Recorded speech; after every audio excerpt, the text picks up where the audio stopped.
Why is my microphone picking up background noise? Hold on.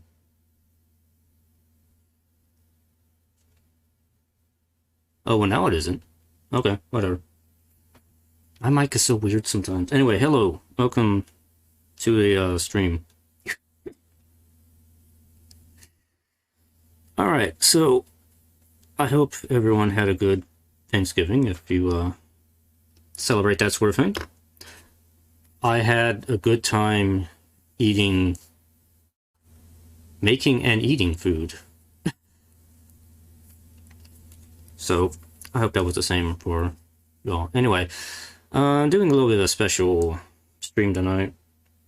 It's been a while since I've done any sort of game collection video, so I figured, you know what, it's a holiday. It's the start of the holidays. I figured I'd do something here, and this is kind of something I've kind of had in the back of my mind for a while here, so games from the SNES area that might not be, you know, good. And actually, I do kind of want to... I do want to add a disclaimer here.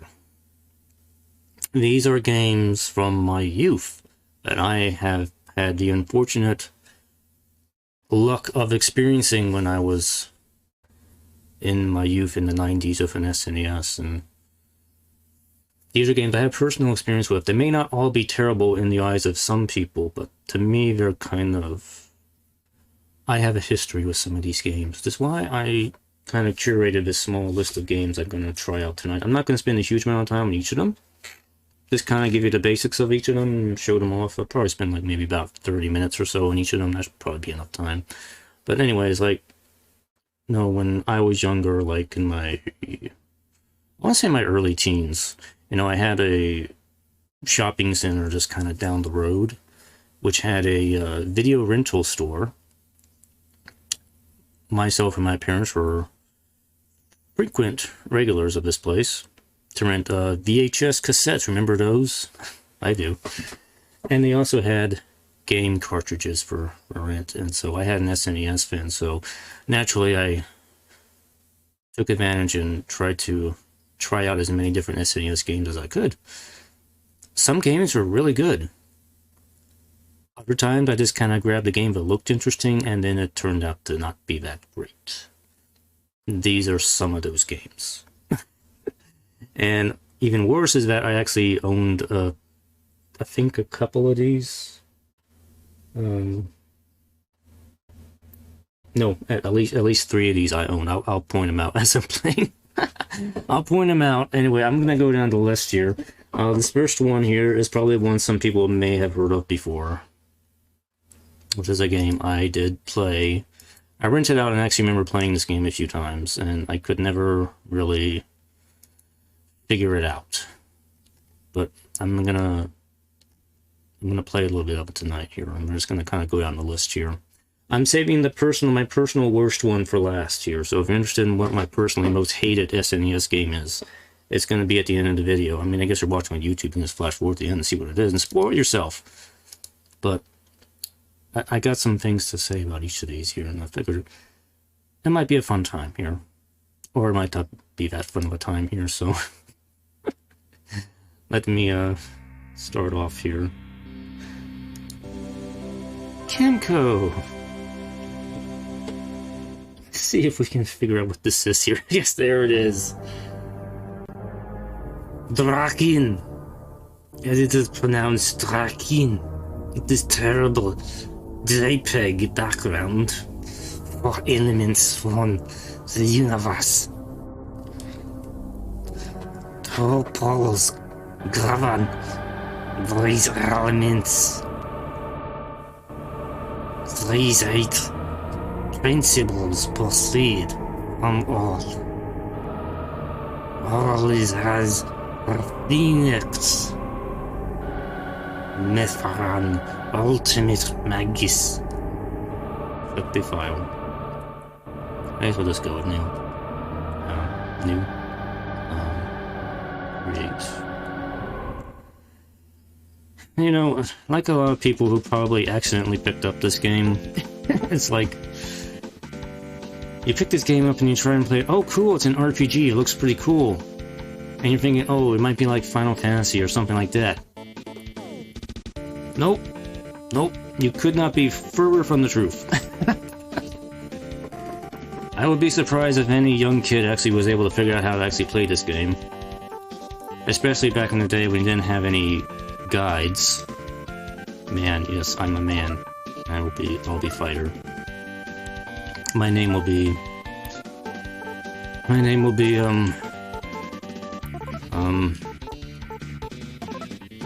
I don't know, my name's gonna be Foggy. I don't know, I don't care. Foggy. Foggy!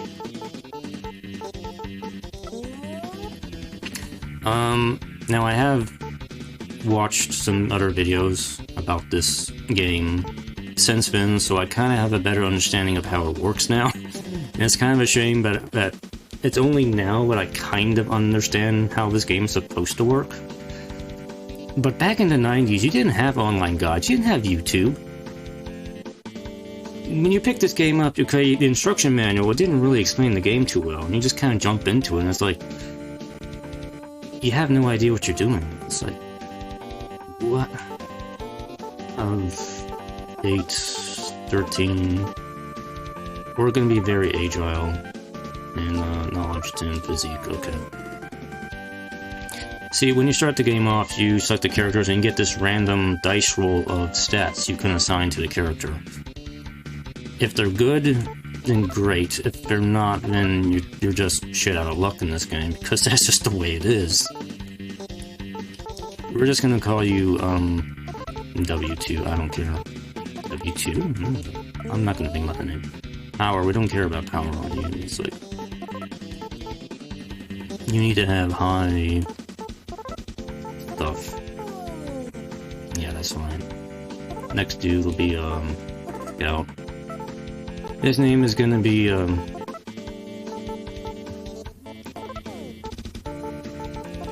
Ops.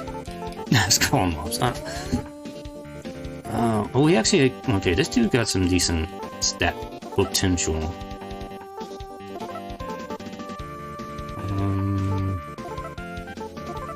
But he's gonna be very dumb. So you have to create like your 4 characters, which are basically 4 typical classes in this game. Your fighter, scout, mage, and a priestess, which is basically supposed to be a white mage, kind of.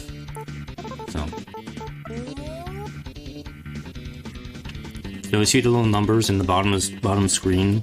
Those are kind of your randomized stat options, and you have to kind of pick what you want out of that pool of stats here. So you're really not going to get any stuff that's really that good sometimes, and it's just begin game. But when this, I will admit, this game did have some pretty ambitious world design at the time it came out. This was actually one of the very early SNES games that came out, and it has a semi 3D world map to explore, and this was on the SNES. This is an early SNES game.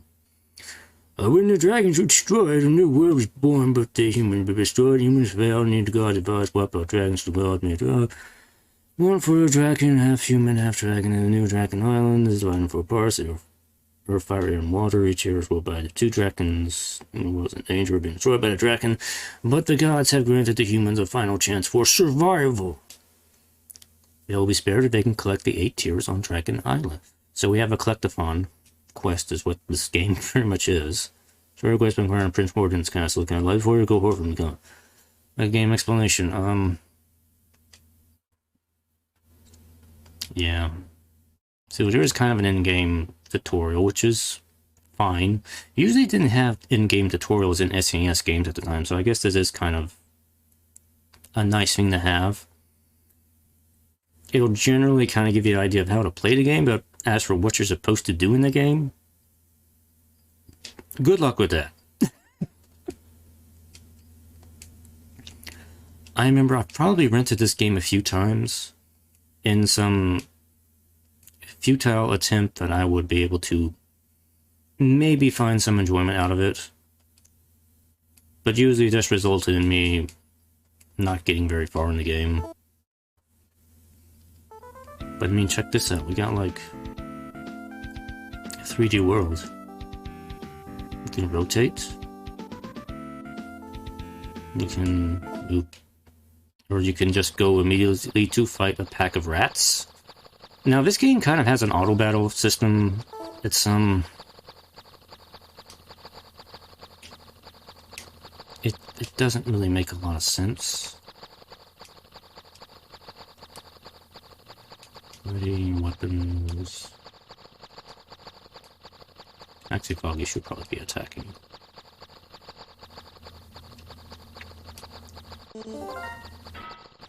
And if you're lucky, they'll fight and they'll actually do a decent job. But that's the problem with this game, is you don't really directly control what's going on with the characters. You just kind of, you give them suggestions on what to do, and it's like, Also, this is the best thing, just walking in the trees. The other best thing is to walk in the water, which you automatically will drown. And I'm stupid because the enemy attacked while I was in the water. Luckily, I survived that. If you go into the water, your characters will drown because they are stupid. And yeah, this is typically what happens when you try to play this game and you don't know what you're supposed to be doing. You will just die like that. Alright, starting over again.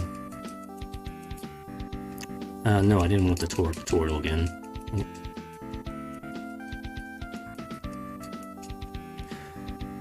Can we, begin? I want to move.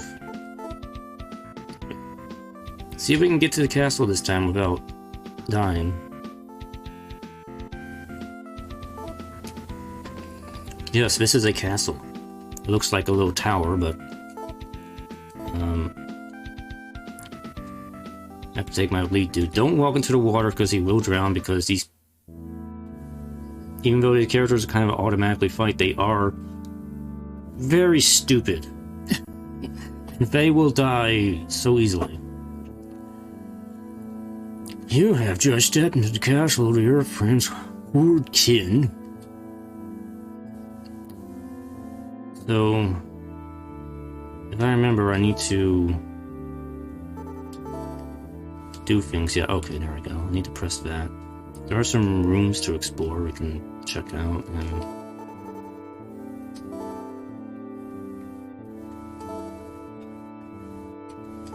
if I press the Y button, I can change characters. A button brings up this control cursor thing. And what does X button do? X button doesn't do anything.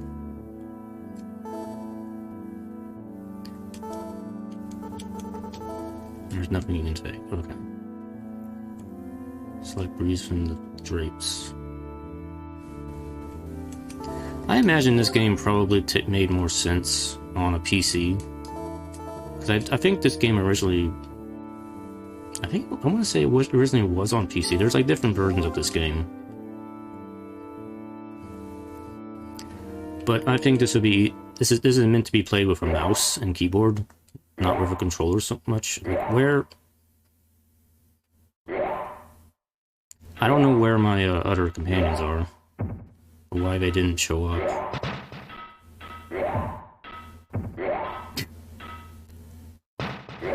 Listen to this, dude.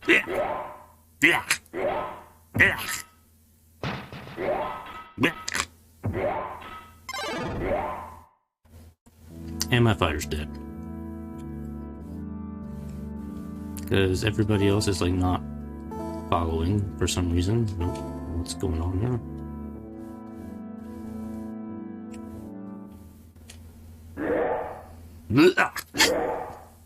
Little Flimsy son, real the lead.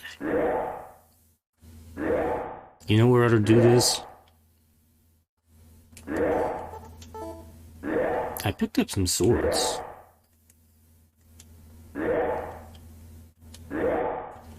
No. doggy is dead. I know. I know. Oh, I left. You step onto the balcony and just kind of get out of the castle.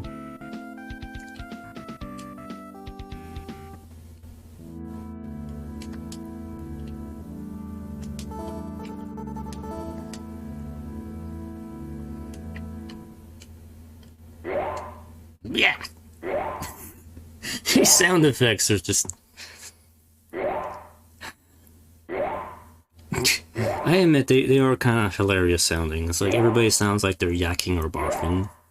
Like so many enemies are just like... You know, like the... Just imagine like a barfing cat gif. That's what all these enemies sound like.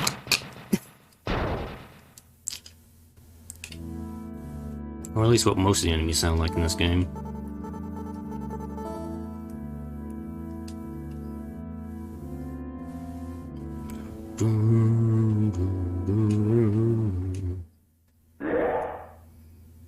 These are the princess rooms. No one will enter them.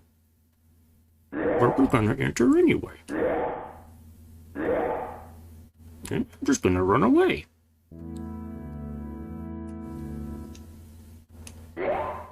Yeah. Yeah.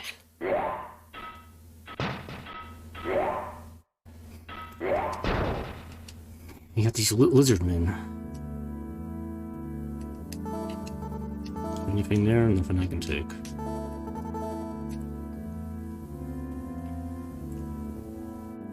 I think the dragon dude's in this room. There he is. Welcome, humans. I am Prince Drakkhen, Lord of this castle. I have a favor to ask of you. My sister Princess Drakkhen resides in her castle in the east. Go and tell her I was to see her. I await her kind reply.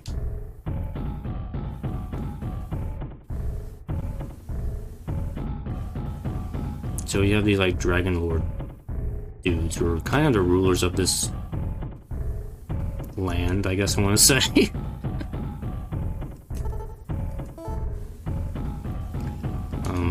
Yeah.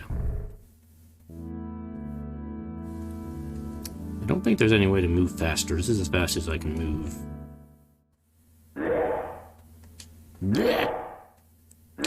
Well, we already talked to the prince. I can't go out the balcony this way.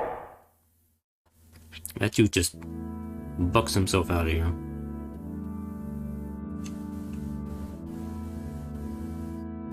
I think we'll just leave. I think I have to go to a town to revive my dead character. I think that's how it works in this game. There is a map, if you want to call it a map. So from what I figured out, I know on my own, there's like 4 different zones in this game. You kind of see them from top to bottom here. And they're kind of representing different environments and different difficulty levels. There's also a bunch of houses you can go and explore, and there's like stuff you can find in there. And in the middle of this map, there was this little triangular thingamabob. I never quite understood what it is, but it is, I don't even know what direction I'm facing. Direction, I don't know. Yeah, this is one problem with this map, is I don't really know which way is north. So we just kind of have to assume maybe I'm going in the right direction.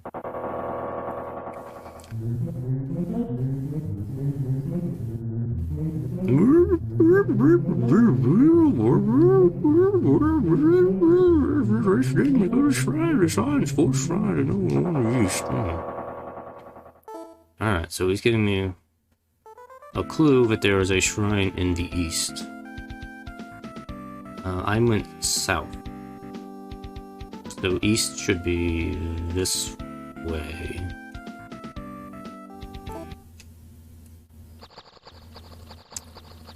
Just a bunch of rats. Can they defeat a bunch of rats? They can.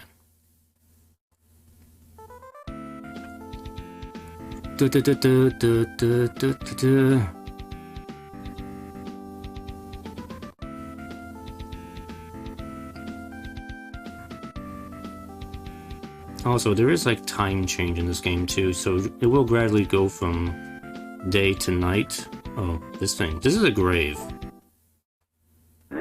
By the way, you're not supposed to... You will trigger a monster encounter if you bump into it. And it's stupid, but... that part I do remember. We got this random dude who shows up who's barfing. Blech. Blech. See? My favorite enemy. I remember this stupid thing. It's like... It's the giant panther head. He's just like... Die.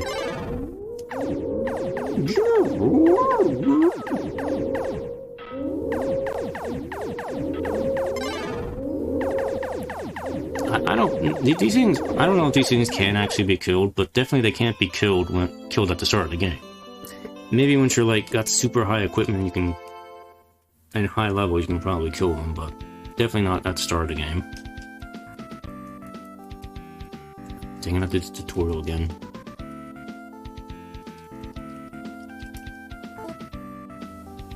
Alright. Okay, so this is where I start. The map is not really super helpful in this game.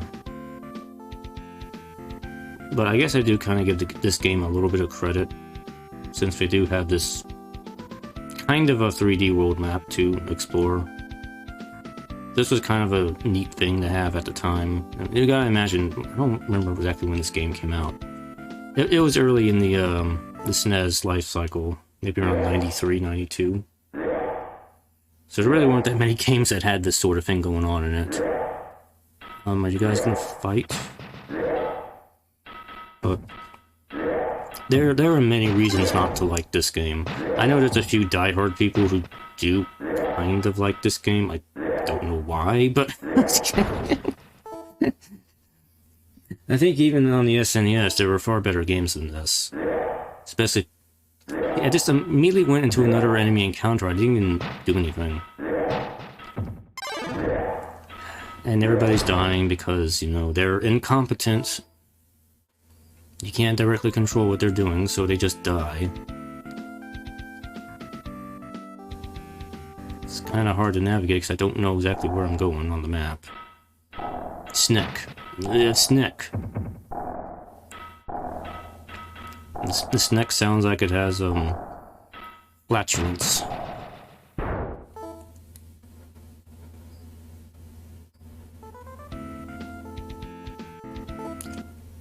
Come on. I'm trying to find the house that's nearby.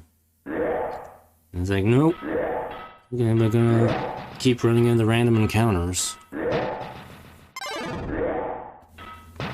Probably gonna die.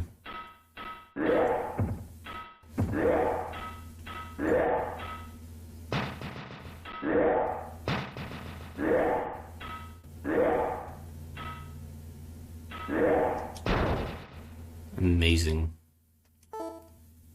Didn't actually die. Okay, I need to go...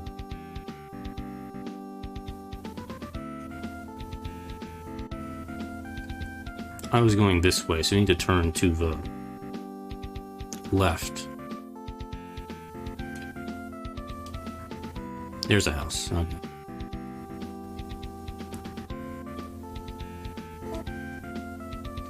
Well, it was a long journey. Only got one person left.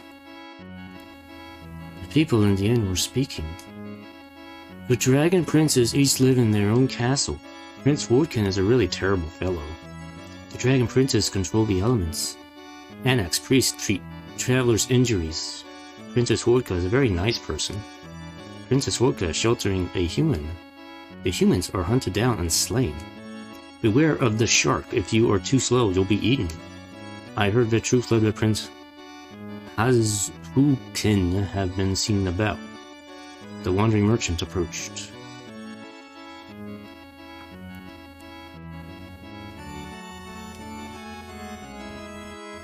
So, like an RPG, you can buy stuff. You see weapons. Foggy. I can't do anything with dead characters because they are dead. I can't unequip them or do anything with them because they're dead.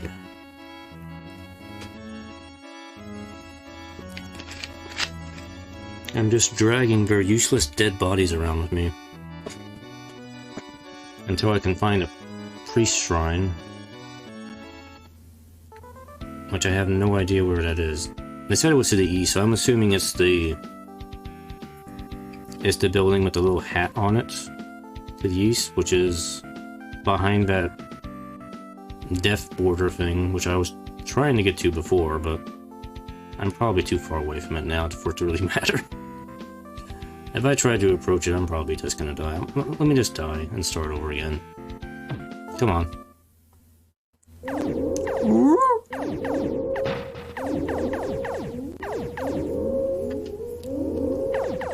Also, there's destructible items too in this game. So your equipment can be destroyed, which is... I don't know if this... Probably an early game that did do this sort of thing. Okay, I'm not gonna do the tutorial this time. Give me the tutorial. No. Okay. Before I could even do anything, fucking rats attack. Oh, this game. Yes, I am literally facepalming right now, just like Captain Picard is. Like, right? That's why I choose that picture, because that's how I feel right now while trying to play this. Alright, this border thing with the triangles, I'm just trying to get to that. I think it's this way. I have to check the map, make sure I'm going in the right direction. I am not going in the right direction, it's the other direction. It's gotta be this way then. There's water in the way, hold on. I can get around. Avoid the water, it's dangerous. Am I going the right way? No, well, I'm not. See, I wish there was a freaking compass on, on the screen so I can know which way I'm going.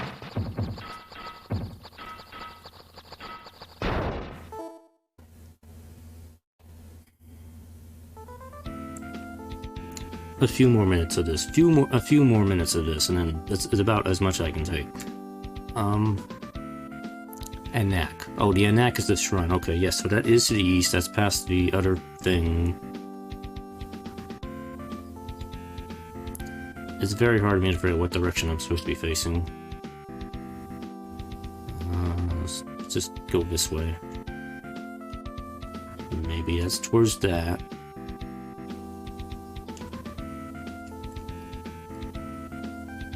Okay, I think I'm generally going the right way now. If I remember correctly, this border thing will automatically trigger an attack when you try to get near it. Not rats.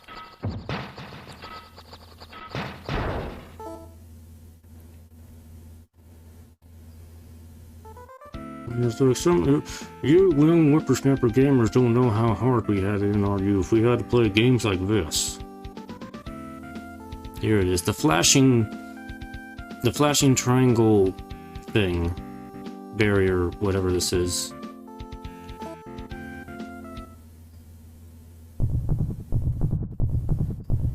Oh yes, this, okay. This is a dragon that shows up if you try to cross this border. Even Hawkins Castle was left a pile of rubble. See the rubble of that castle. Go east of that intersection.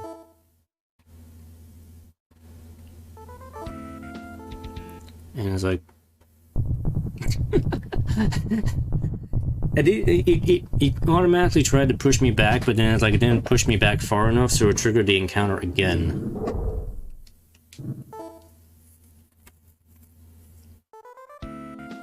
Alright. So yeah, you can't go this way. Giant spider now.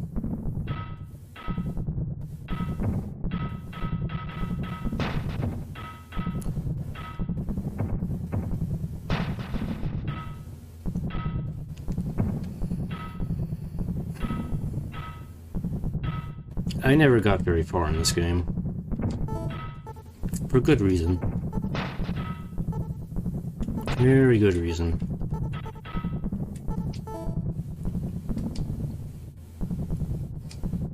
Attack magic strength.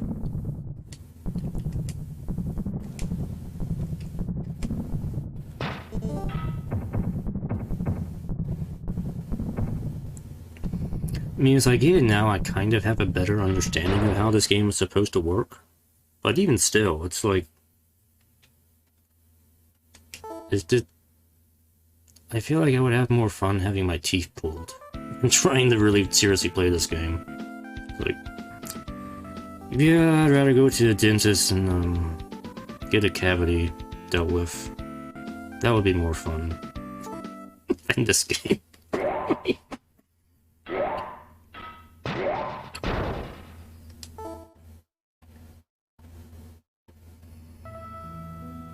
See, we got nighttime. It's nighttime. Peaceful nighttime. Anyway, I've had about... Yeah, just go in the water and die.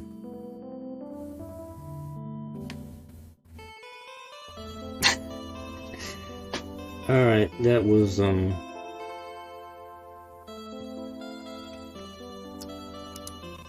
that was Drakkhen. Yeah, that game is terrible. It was one of the games I rented a lot, and I couldn't really... I don't know why I subjected my young self to that game. Alright, let's see, what's next here? This is a game... Okay, this is another game I remember renting. And for some reason I played more of this game than I really should have. I don't think too many people have actually heard of this thing, but I'm going to give it a try anyway.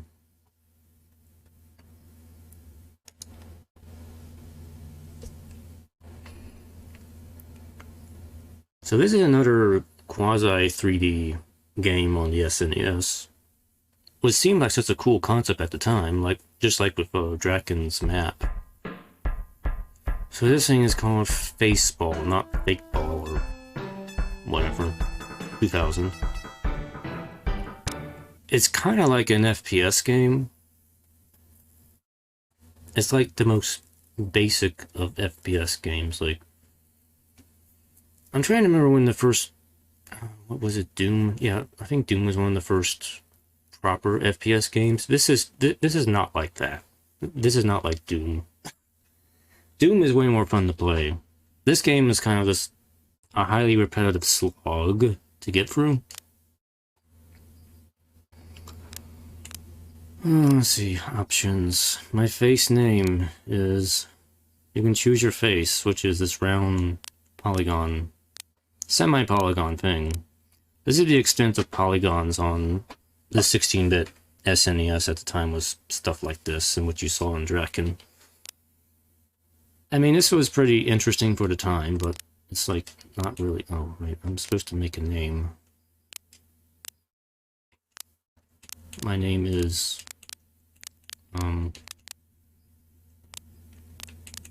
My name is going to be... I have a good name in mind.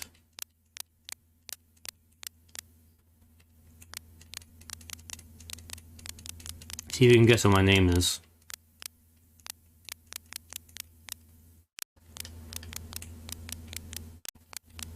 My name is going to be Beeger. I can be happy or okay or weak, or I will be happy. Music, yes. Stereo, yes. Cyber Zone. Zone 1, level training. Now entering Honolulu. This will look nothing like Honolulu. So, this is it. You basically are shooting kind of like ping pong balls at these things in a little tiny maze.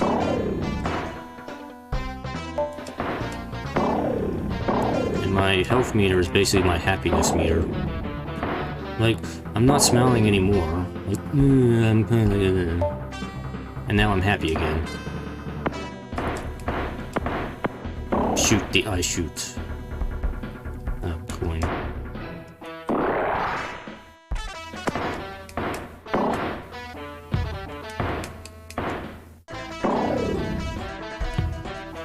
I like how your shots, like how my shots completely obscure my view momentarily. So it's like, I can't see. Like, I don't even know what kind of frames I'm getting here on this game. It's probably smoother on emulation than it was on the original SNES. We're in Seattle. This looks nothing like Seattle.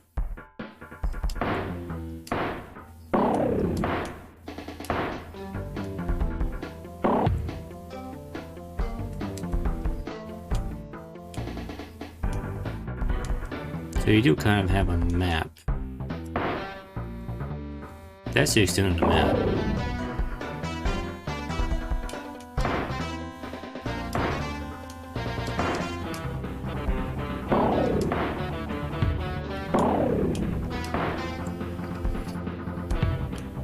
Like I mentioned, for some reason I spent a lot more time on this game than it probably deserved.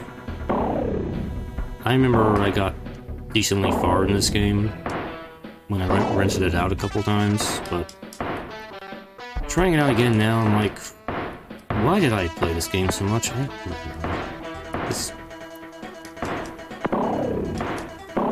I thought it was like, oh, cool, it's a 3D game. 3D games were like so rare and interesting at the time, so it's like, yeah, 3D. Yeah, it's kind of 3D.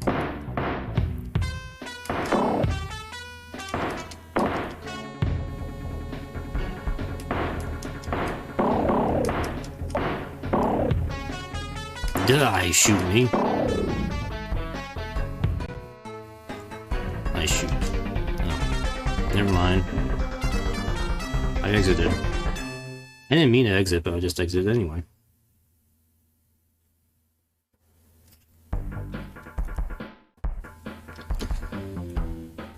Also notice like how tiny my actual window is. It's like, let's not take up the entirety of the 4x3 screen here for shooting. Let's just use a tiny portion in the middle for me to see what I'm doing. Have our information slots take up a lot of... Or, I mean, the UI takes up so much space around the actual screen. I think, you know, maybe we could have made the UI a little bit more compact. You know, so it could have been a good idea, you know, that way the player can see more of the screen, but... Yeah, we can't do that. That would make it too easy. Either that, or maybe the SNES couldn't handle a rendering screen bigger than this.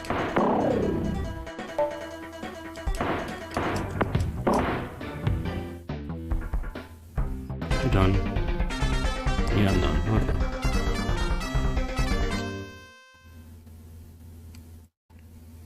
Okay. Amsterdam.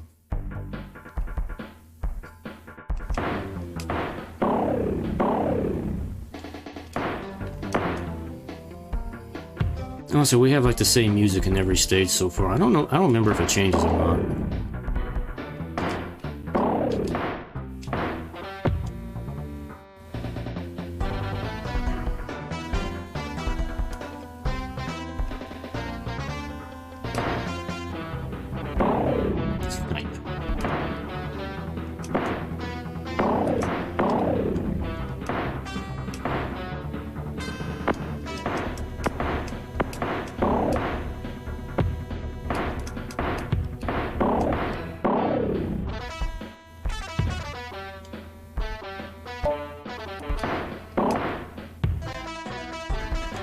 I'm not done yet.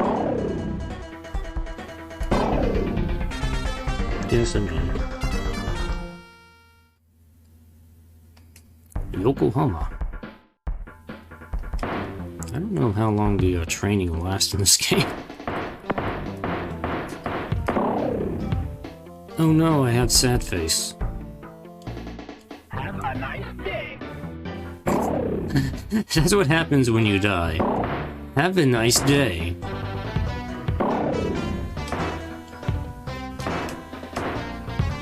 Oh, gremlins, they move around fast. Have a nice day. Have a nice day. I'm not having a nice day. Well, I mean, I kind of am, but not because of this.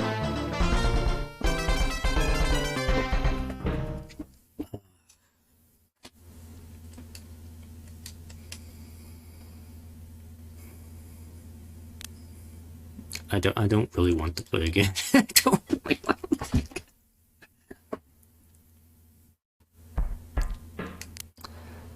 I'll check out the arena. Alright, arena, I guess you can kind of set up what you want to do here. Basically create your own arena setup, okay. Oh, they call them smiloids. Smiloids.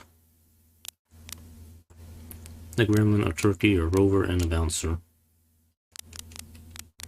You can have up to 6, okay.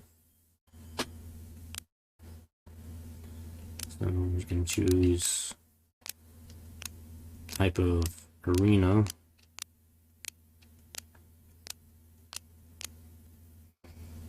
You can do a big maze. Let's do a big maze. Oh, we do have some different music, okay. Already I'm getting smacked.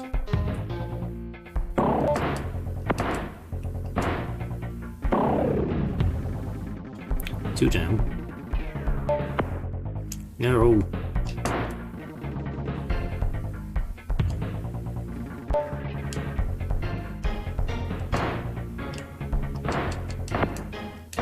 Have a nice day. You lose. Have a nice day. That's the most like friendly death screen. Is have a nice day.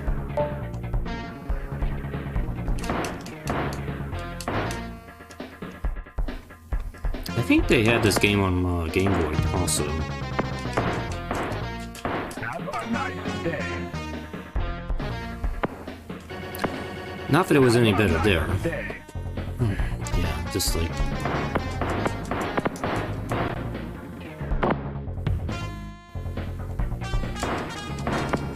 Have a nice day. Have a nice day. Again, I was like, I can't see what's in front of me because of my own shots block my view. And if someone's behind me, it like takes a lot for me to turn around. Have a nice day.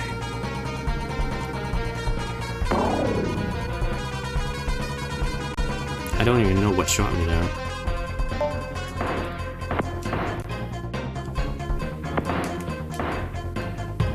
Have a nice day. I can tell you what this game probably does need. It needs a strafe.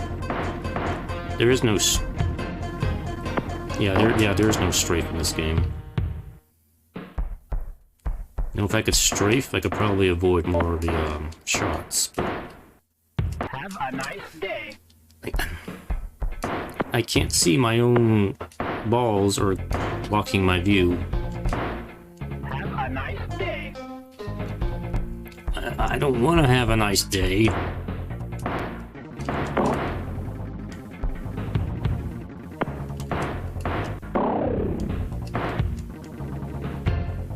a nice day.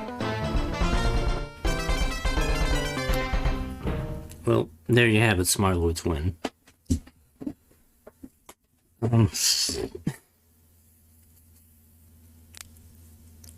I don't really want to play any more of this.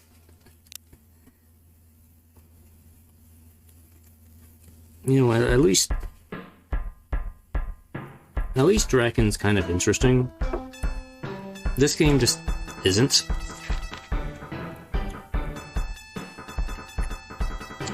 So, if you're not worried, I kind of want to move on here to another game. Because that thing, yeah, Faceball is just like I said, I don't know why I tolerated Faceball as much as I did when I was in my youth. Again, it's, you know, back in the 90s as a young SNES player, it felt different as a kid. I had more time, I had more tolerance of bullshit for some reason. Nowadays, it's like, oh yeah, this game is hot garbage. It's like, why did I spend so much time on it? I don't know.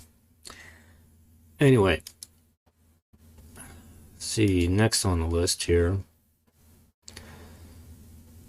is a game I unfortunately did actually own a copy of. So here's the thing. A lot of times when my dad went to work, he would go to work, he would sometimes buy me a gift. And he knew I played games, so he got some SNES and Game Boy games for me every now and then. And considering that, you know, he's a parent, he doesn't really play games, he doesn't know anything about games, so he just kind of sees something that looks interesting and gets that. You can kind of imagine his choice in video games for me wasn't the best. And sometimes he would just buy me some games that just weren't good. But, you know, in my small library of SNES games I had, I mean, I had some very good games in my library. I had Final Fantasy games, I had Chrono Trigger, I had Metroid, which is great, and Mario and stuff like that. Then I have some games that just were kind of bad, like this one, for instance.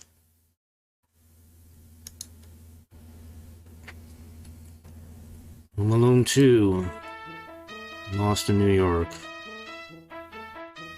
Like I said, I did actually own this game. And I think I might have actually completed it maybe once, out of sheer determination. But this is not a good game.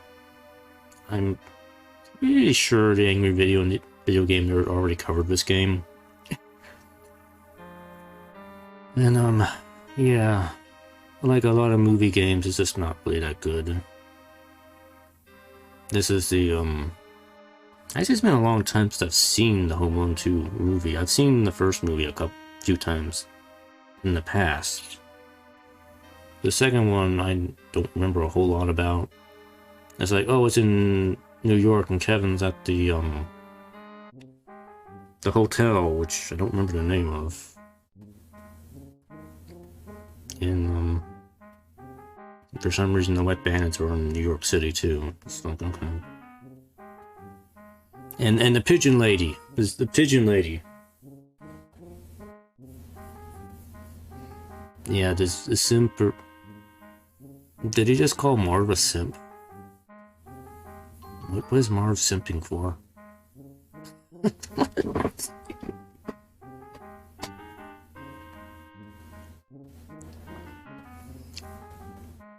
The guys from the gang.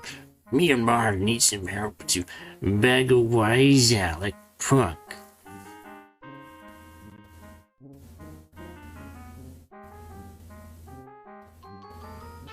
So wait, is the concierge talking with them? He's like, oh, sorry, I forgot I'm supposed to be playing. Yeah, so this is the game.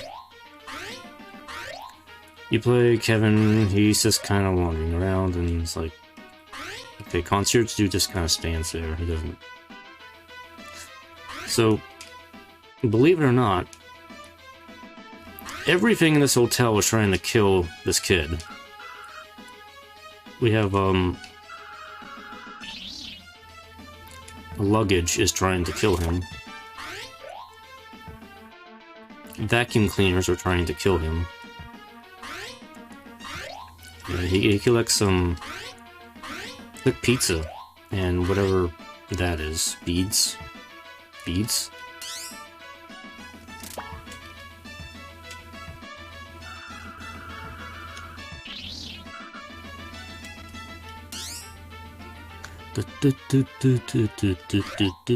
Old ladies. His attack is a knee slide. Doesn't make any sense. I'm sure everybody's trying to kill this kid.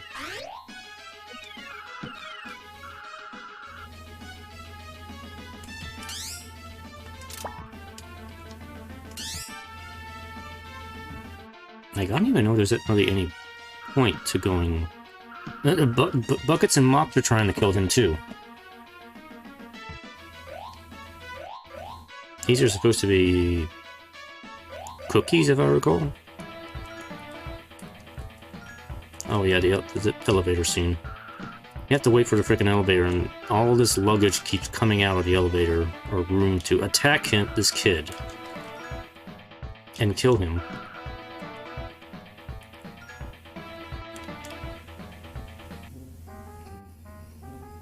And then we go up.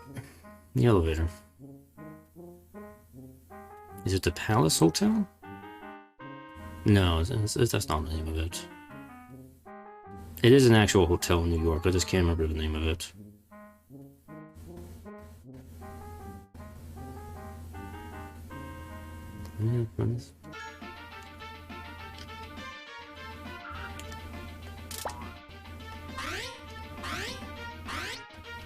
Also, do you love that jumping sound? Yeet, yeet.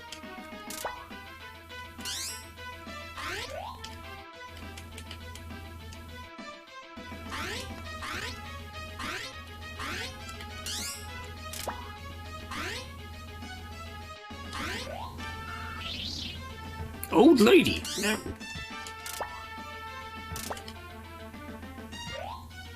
The maids are like throwing pillows and there's... No! Die, small child, die! Oh, fucking vacuum cleaner. Vacuum cleaner is like an instant death. I did it again because I pressed the wrong button.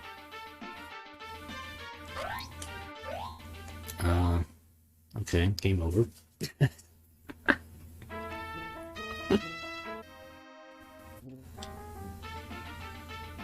Oh, Plaza Hotel. It says right there. Dang it. I knew it started with a P. I just couldn't remember.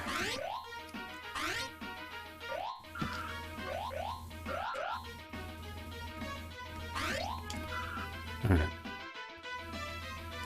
I got the... Never mind. I was gonna say, like, I got the hang of it. No, I don't. No, I don't. I died from the vacuum cleaner. No, apparently I can't knee jab actual people.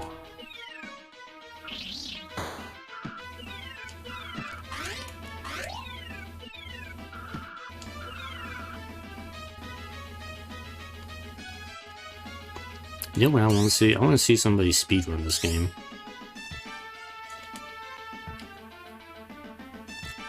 That'll be an interesting challenge to see, just a speedrun of this game. I don't know if I would actually want to sit and watch the entire thing, but it's like, you know, it'd be interesting to know about if somebody actually does a speedrun of this. There probably has been some machoist who has actually speedrun this thing. Damn it.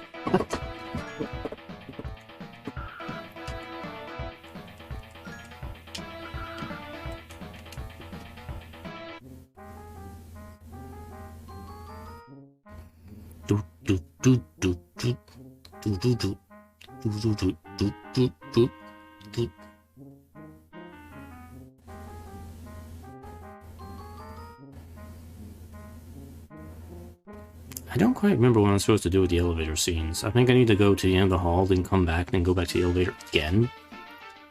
Because for some reason, Kevin just can't keep going up the elevator. Like I said, it doesn't make a lot of sense here.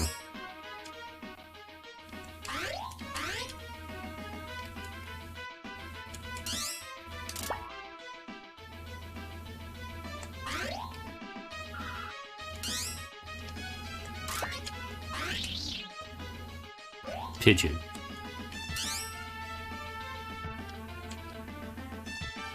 I'm not gonna get sucked by the elevator.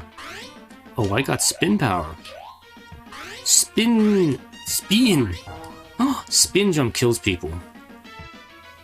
Kevin can do spin jump. Spin! He has the power of spin.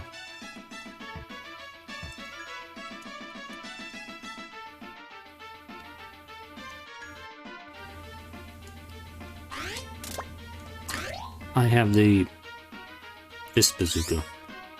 Spin! Oh.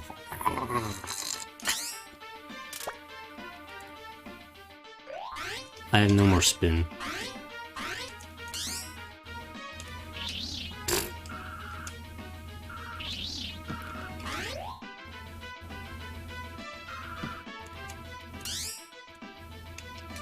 No. We don't have the man give me bad touch.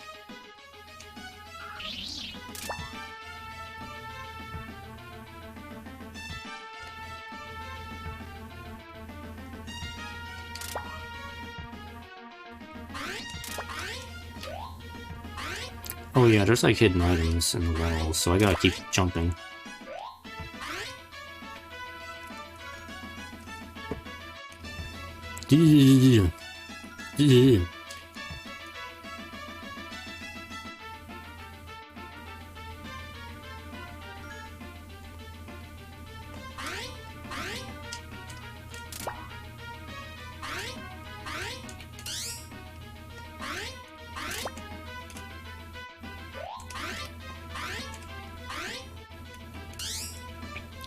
Collecting ammo.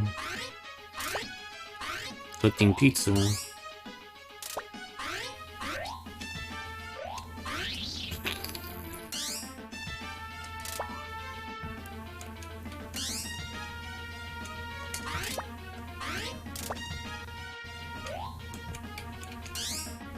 Spin! Spin power. Go!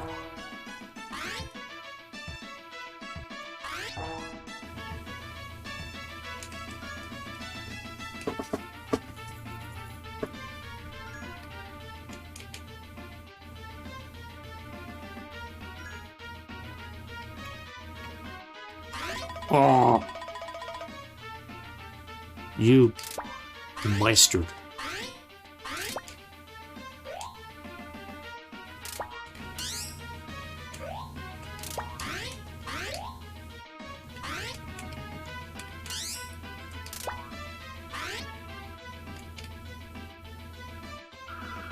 Oh, I keep forgetting I can't do that on people.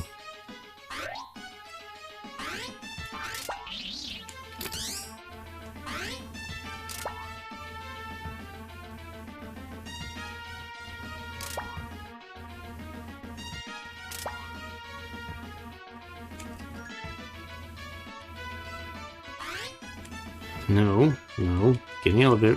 Sure.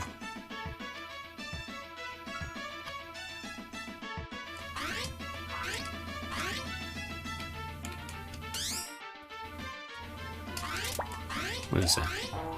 Oh, that's invincibility. Dun, dun.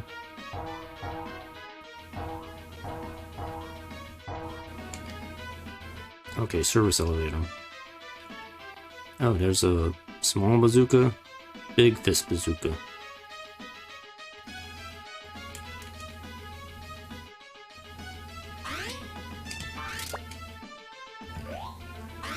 Pizza power. Yes, he had one up. Okay. No.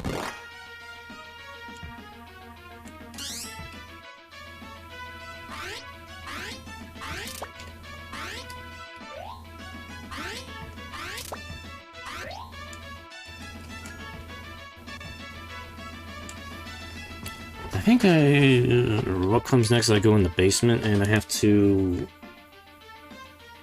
defeat the chef, who, if I remember correctly, loses his pants. And then I think we end up in the park,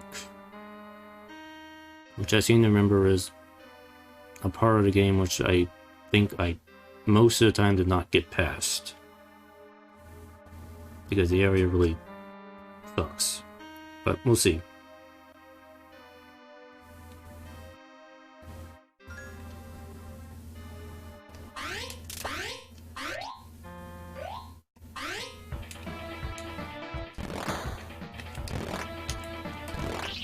Ow. Okay.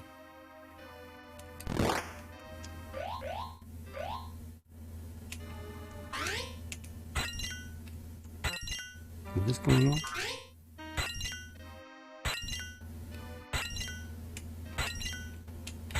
Oh, there's somebody throwing dishes.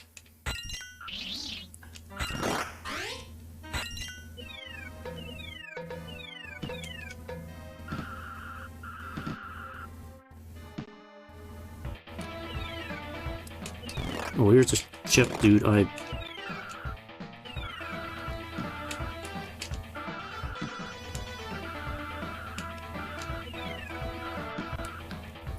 Yes, his clothes keep coming off as I deal damage to him.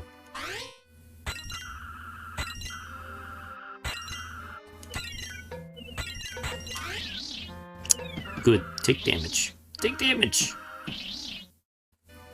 Yep.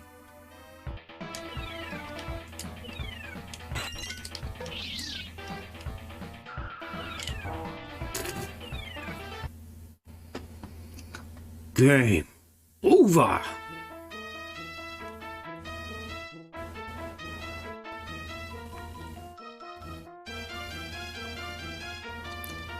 Yeah, okay. I've had enough of that.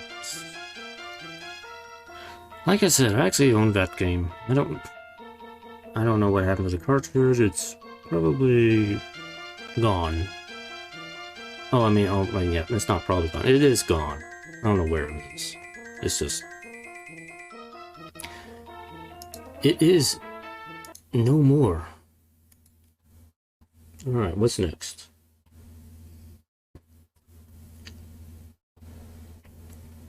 An actual RPG game is next.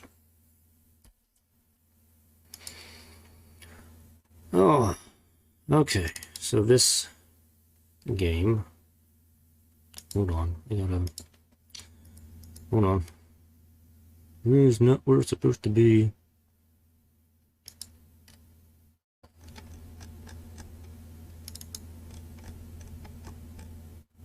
There it is. Okay.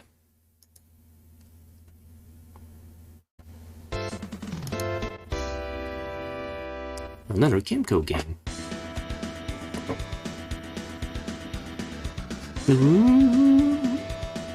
Now, I will give credit, this game does have some pretty good music in it.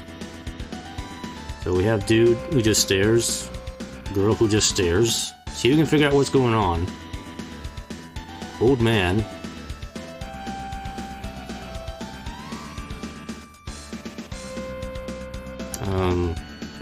Heterochromia girl and dude who mouth is open again. Two people stare at tall tower thing. Dude again with his shiny sword.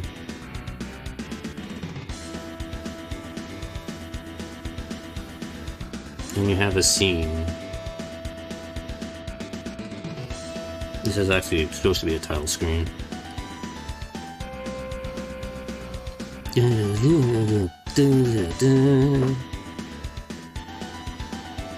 it's just gonna repeat.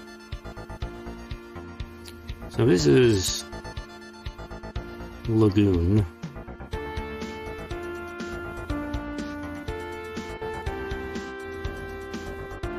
This falls in the category of one of those games I rented more than once, and I think I did actually manage to play through this entire game. Maybe at least twice or so. It's kind of like a Zelda clone, but not very good Zelda clone. Probably the best thing about this game is what I've already mentioned so far, is the music. The music is actually pretty good in this game. Everything else is just kind of...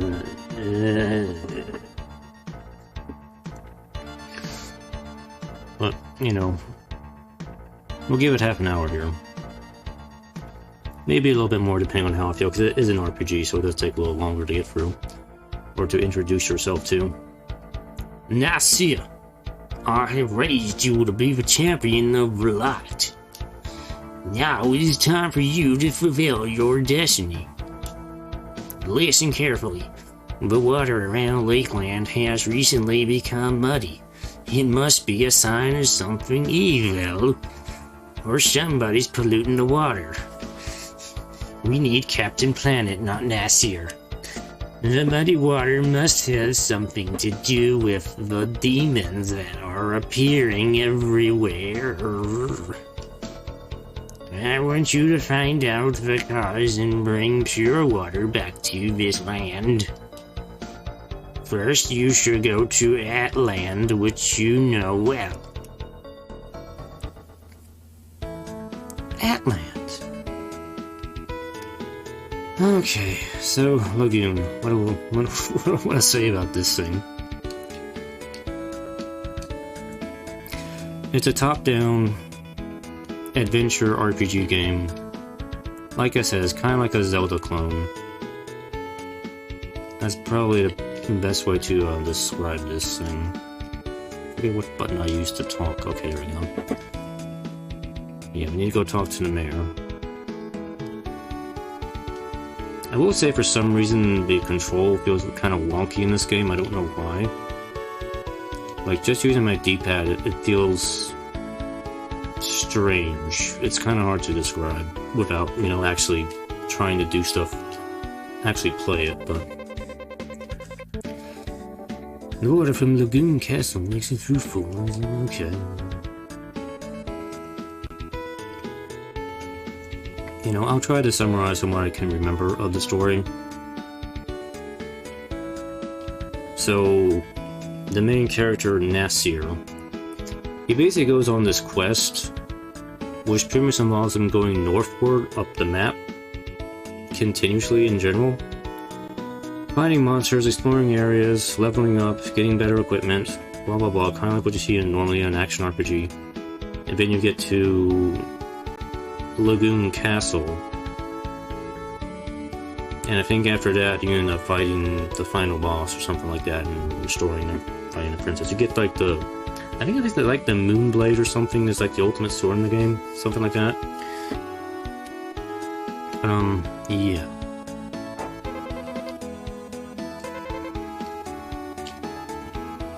But you kind of have to tolerate the game in the entire time getting up here. I will note that you can see one of the first initial problems here with this game. See if you can see what the problem is right here.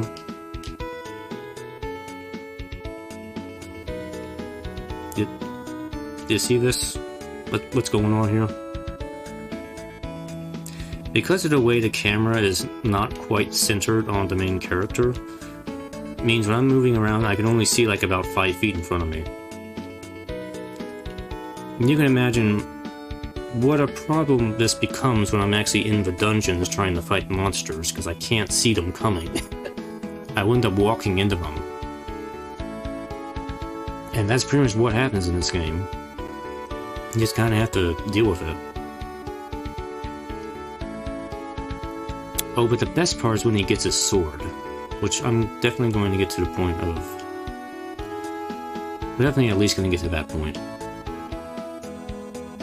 Oh, wait, I forgot where the mayor dude is.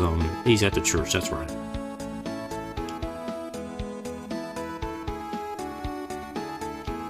I completely walked past this. So. Hold on.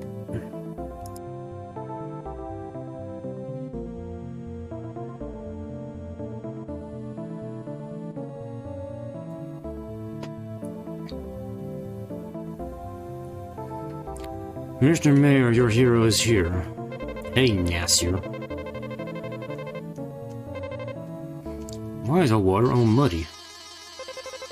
We can't drink muddy water because you can't see through it. Who knows? This man looks, he looks sick. The demons are in the cave. Giles is in the cave, or Gillies, depending on who pronounce it. Giles in the cave, let me handle this. You go and tell the cleric about this. Yeah, okay.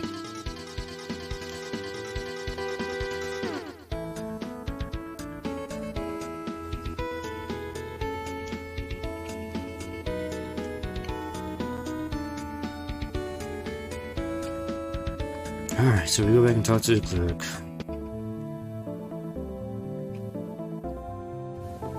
And he will try to set us up. Or no, he won't, or whatever. He just tells you to go talk to somebody else. Alright, and we have to go back to the mayor's house. The mayor's house.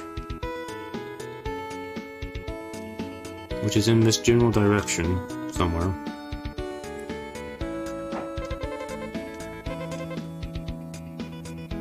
You, the champion of light.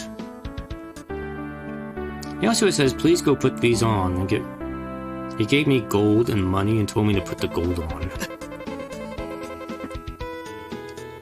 Alright, whatever. Anyway, that's just enough money to get Nasir equipped from the weapon shop.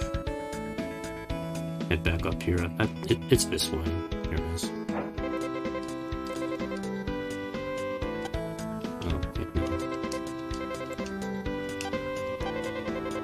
A short sword, which is exactly as it is named. It is a short sword.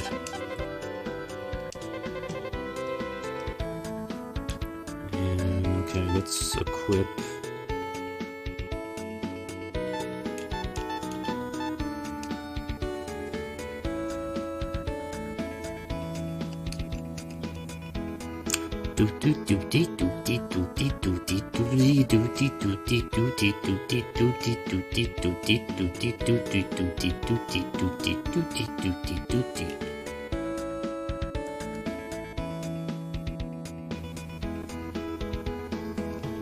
So this is going to be the first dungeon of the game. You know what? I will actually make a save right here. Simply because it is likely that I will die many times, and I don't want to go through the intro again. Alright, so, here we go. Check out this sword.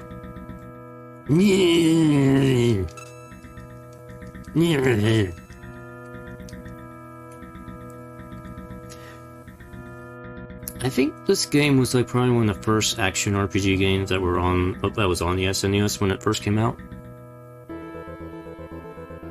And I remember renting this game, and generally, I can't say I generally enjoyed it too much, but I did kind of make myself play it and get through, because there wasn't really a whole lot of other good options at the time. Like, I'd already played Link to the Past several times, and then it, like, had this game. And it was kind of like a Zelda game. Sort of. And, you know, even back then, I can tell you, Nasir's sword is not a fucking sword. This is like a small knife. It's a pocket knife. I'm trying to fight with a pocket knife. That's what it feels like in this game. I'm trying to fight with a pocket knife. And you might be thinking, oh wait, he gets a better sword later on. No, he doesn't.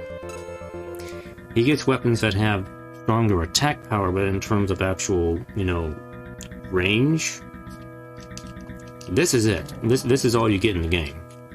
All the swords have the same animation and hitbox in the game. That's this. This is it. Your little pocket knife weapon is all you get in this game.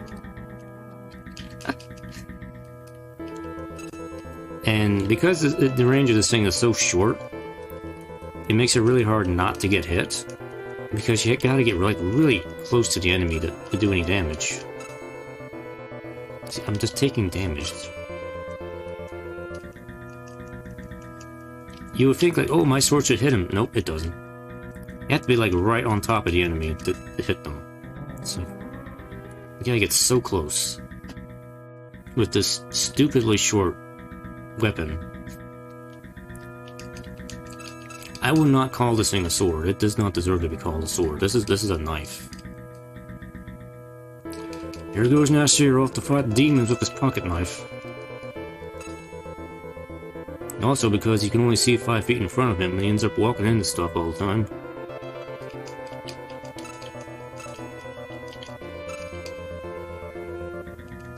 I mean, you can kind of rapid fire this knife, if you want to call it that.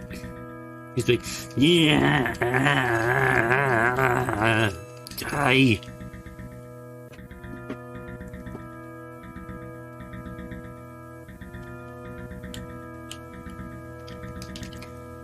I seem to remember the first thing you really want to focus on is leveling up in this game, because that'll help keep you from dying so much.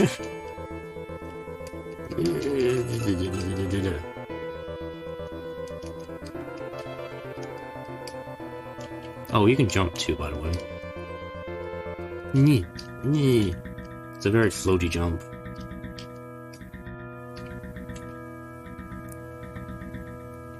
See, I'm already at level 2 already.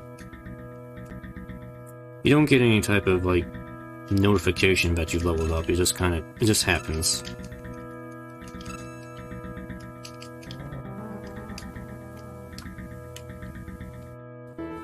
And if you thought there was a map of the dungeon, there is not, so you better try to remember where you're going.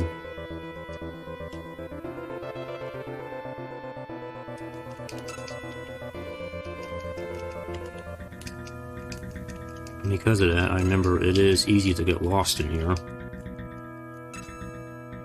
Because everything looks the same.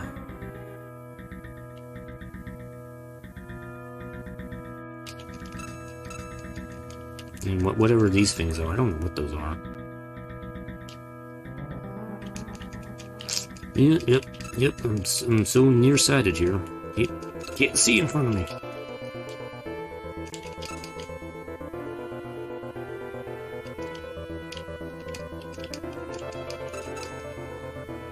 Is this where it came from? Yes it is. All that fighting only got like 49 gold. So if you thought you'd be able to, like, grind for gold in there, nope. That is not going to happen.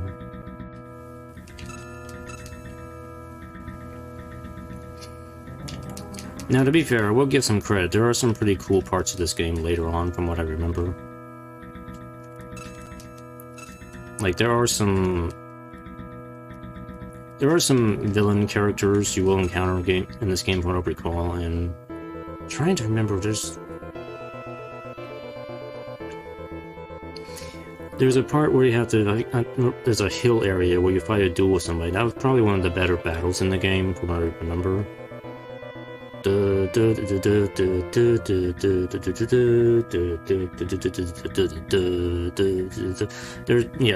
that type of music plays at the hill. I don't remember what it's called. And then after that, you go into a cloud area, and then you go to Lagoon Palace, which is like. And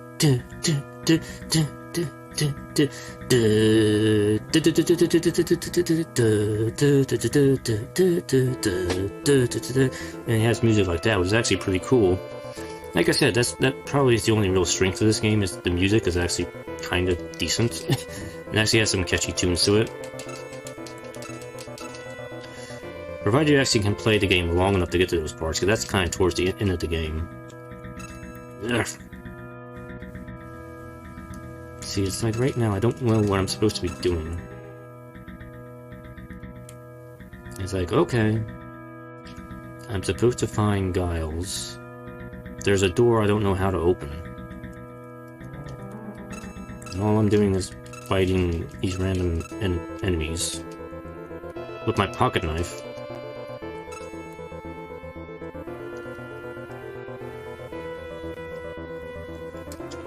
Let's see if I can at least figure out how to open the door.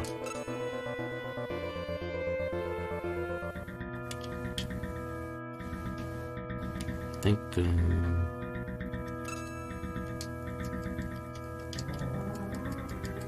Die. Okay, so I think that way goes to the door. Did I go this way?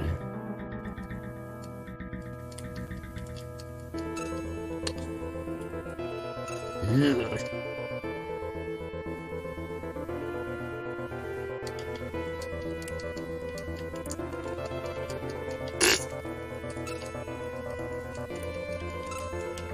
No, I don't think I went this way. Okay. Like I mentioned, it is very easy to get lost in this place. It's like so much just looks the same.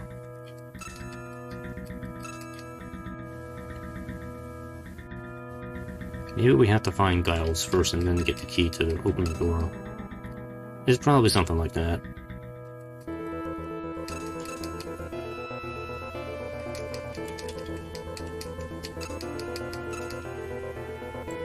Ooh, box. Yay. Considering how expensive equipment is in this game, 20 gold really isn't that much.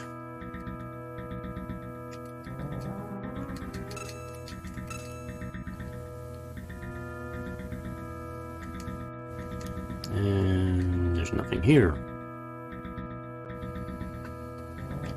Are we having fun yet?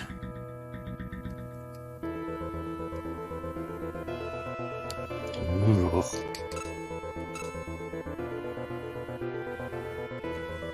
Yeah, at least I'm up level 3 now.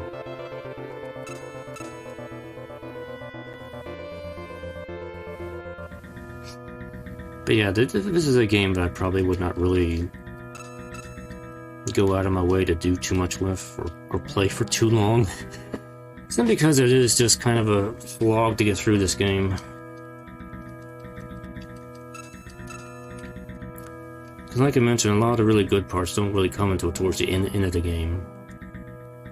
You gotta put up with all this monotony before you get to the good parts of the game. Like I said, this probably isn't as terrible as the previous games I showed already, but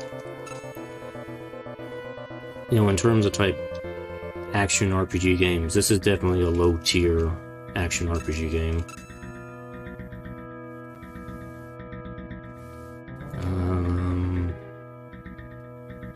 I think that leads back to where I was before, wasn't it? Where's this?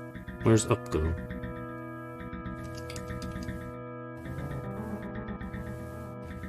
Oh, we can go this way.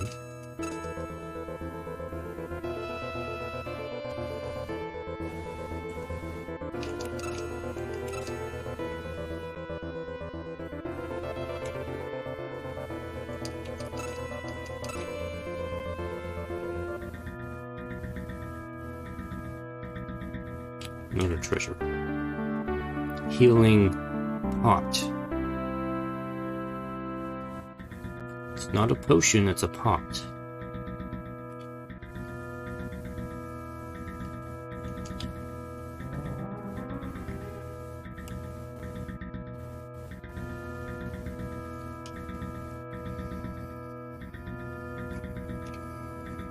I really don't have a lot else to say, in case you can tell. It's just like, okay, I'm just gonna swing my pocket knife around and hope I find something. Oh, here we are. And guess what? It looks the same as the previous area.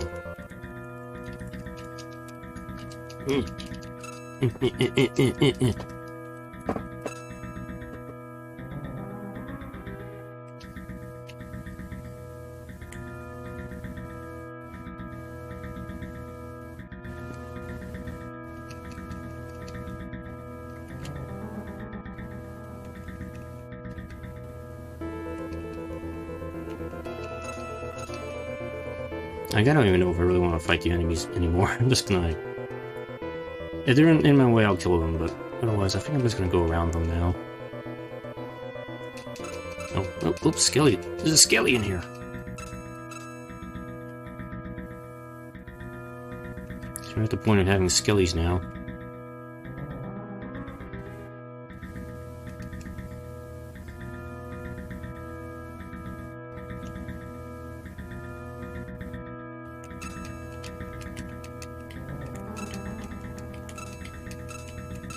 Yeah, be careful, the skeletons have pocket knives too. They don't they don't have any. Nobody has a sword in this game. Swords? What are those? It's dangerous to use a long blade. Why don't you just use a short blade? Pocket knives are the way to go.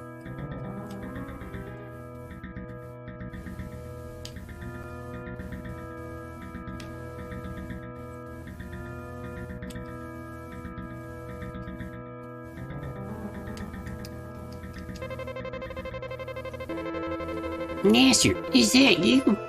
I'm not seeing an illusion, am I? The demons seem to be afraid of the light. They did follow me up here, but I got hurt along the way. I wish I had the healing pod which can cure anything immediately. Do you? Oh, it's the other dude talking. Yes, I do. Please get the... I do have it. Yes, I have it. Please. What do you want me to do? I have the thing. Yes, I have it. Yes. Oh, there we go.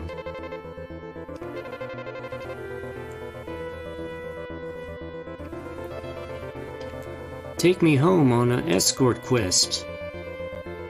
One of the very first things you're gonna do in this game is an escort quest. Don't leave me behind.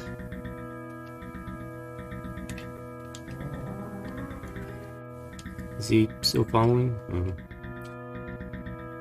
Oh boy, oh boy. This is what I got to do now in the game. Early on, one of the first things you gotta do is one of the most annoying things to do in a game is an escort quest. I can imagine many people trying this game out and not getting very far in it because first off, the first dungeon is very confusing and easy to get lost in. And then immediately the next thing you gotta do is a very slow escort quest.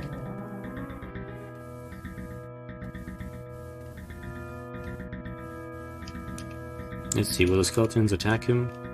No, they'll only go after me. Alright.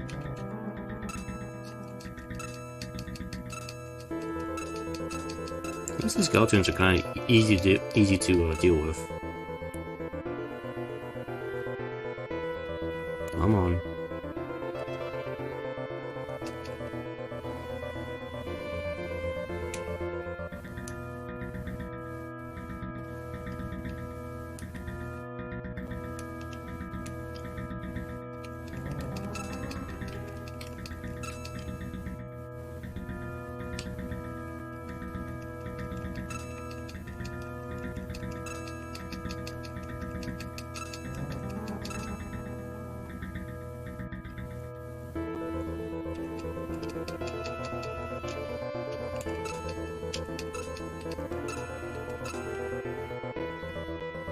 I think I just kind of went this way, didn't I? Yep, here we go.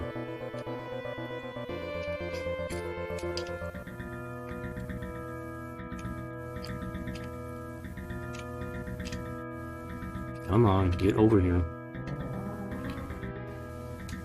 I can't trigger the stairs until he gets close enough.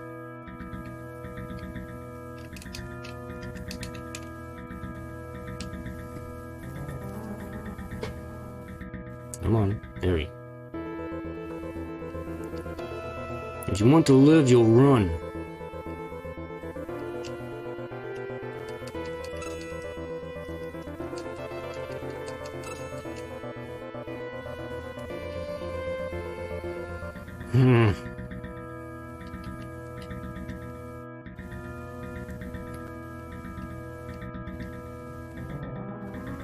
Yeah, after this, we'll be moving on. Once this quest is completed, I'll move on from this.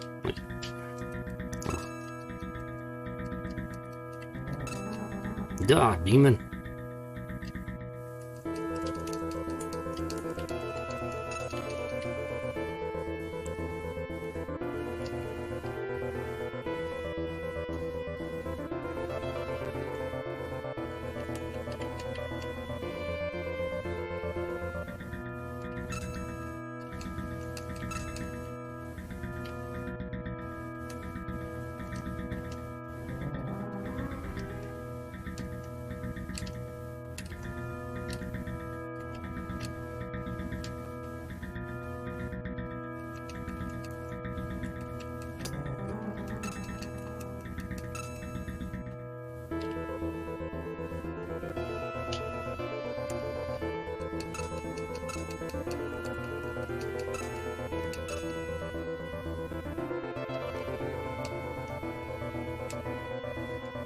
Come on, dude.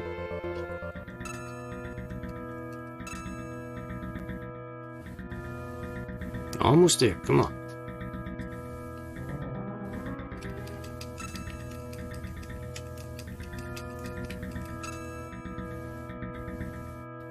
Come on. You were saved. Oh no, I still gotta walk you back to town.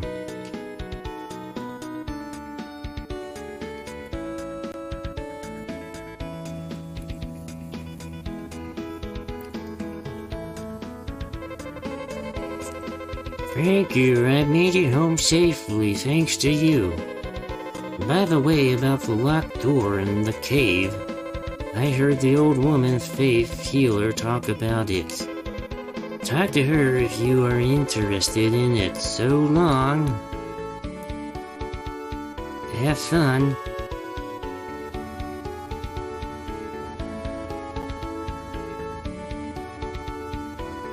You have to talk to an old lady. I don't remember where she is. Maybe it's the... it's an old lady in a church, maybe?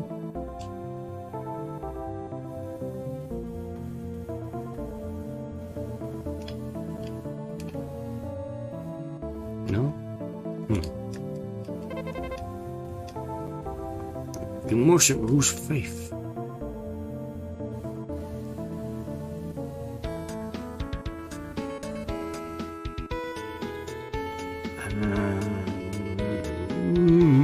Okay, I don't know where this lady is. I don't... I do really want a healing pot. Or a shiny stone. I don't know what a shiny stone does.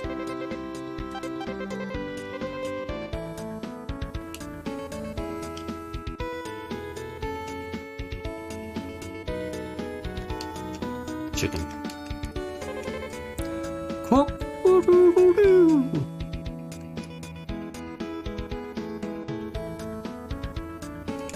Well, okay, well, I don't know where this lady is, but I feel like moving on now. Anyway, that's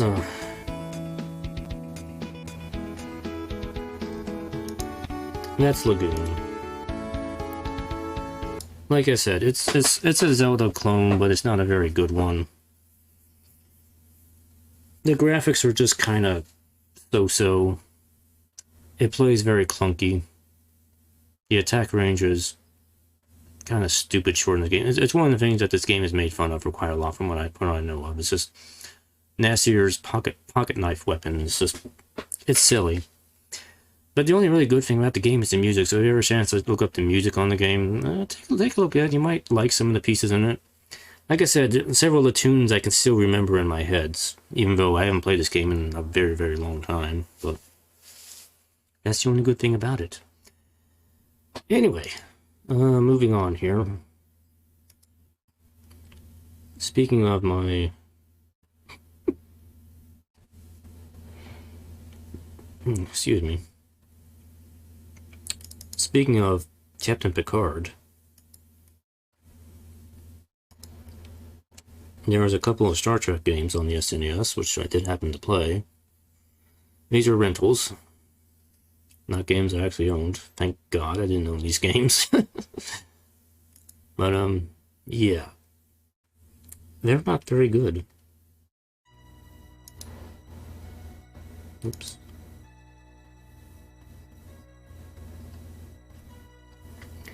So I have a very funny story about this game in particular, which I don't know if I should tell this one. It's a little weird.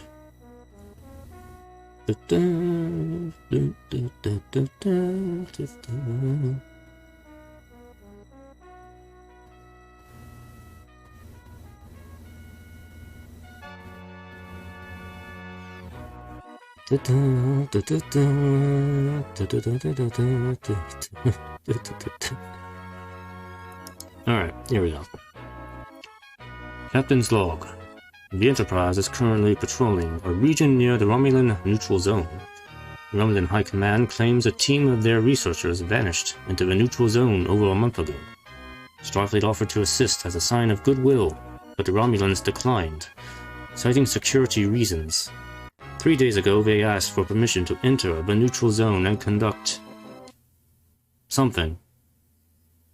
That was the end of the log right there. It just ended right there.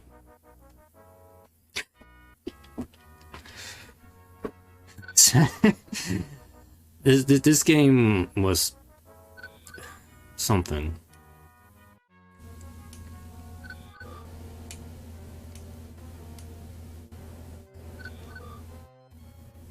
Communications. What do we do here? I am Telius, Doctor of Archaeology, investigating the legend of the integrated field de-randomizer at the ruins on Codis Mu 6. I have just detected a Romulan ship approaching. I am in need of Starfleet assistance. Okay. Actually, oh yeah, see, I can only see the message one time. I already forgot what the planet was. But anyway, let's look at the other stations here, if we can do anything. Transporter room. There's no suitable site within transporter range. I suggest we return to the bridge. Yes, of course. Engineering. You know what should be one of the fun things to do on a ship is engineering, but so it's like warp power, maximum auxiliary power. You have a full complement of 275 photon torpedoes. I think this indicates the general status of every ship system. I think that's what this is supposed to be.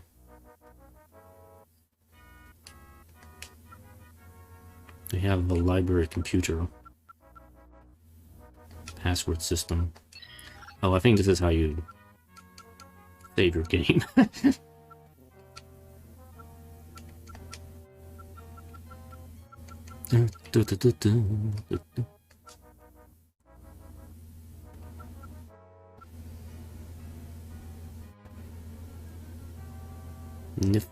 Nifnima data. Is Data supposed to have a first name or something? Because I don't remember him ever having his first name. Also, I didn't realize Dr. Crusher was a commander. He's like the same rank as Riker, apparently. I'm getting sloppy on my Trek lore. We can talk about all the old ships here. Originally by Yorktown. So this game codifies that the 1701A was originally by Yorktown. I think it was one of the Trek manuals said the A Enterprise was a different ship. It wasn't a Yorktown, it was like something else. I don't remember. But whatever. It's generally accepted that it was the Yorktown. So I will just go with that. I think it's the Mr. Scott's Technical Guide to the Enterprise. I think I had a different ship in it. Corax Alpha. I think we had best go to the view screen and answer the hail.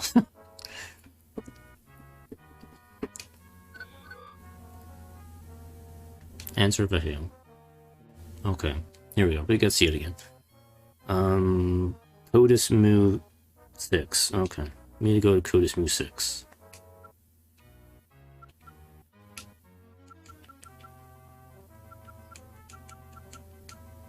Yeah, you can see all these places we can go to. Mass Effect, eat your heart out. This is actual Star Trek. We can go to all these places, except the travel time is too long at this warp speed, so we can't go there. Travel time is too long at this warp. What? Oh, okay. I can see. I can select the warp speed. I'm gonna go warp 1. Let's just take our time getting to places. Light speed. Warp 2. Still too slow. Warp 3. Too slow. Warp 4, too slow. Warp 5. Warp 5's good. We can just go maximum speed. To warp 9.2, or Romulan subspace message intercepted by Starfleet, Texas. Okay. I don't think I actually went anywhere. First speed of warp, okay.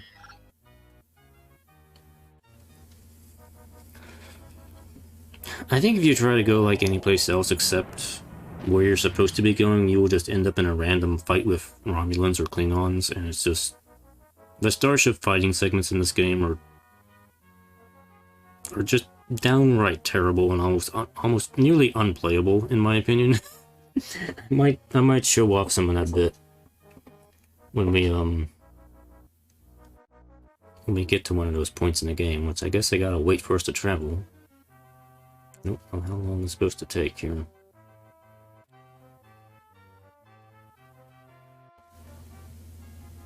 I don't know who's supposed to be at the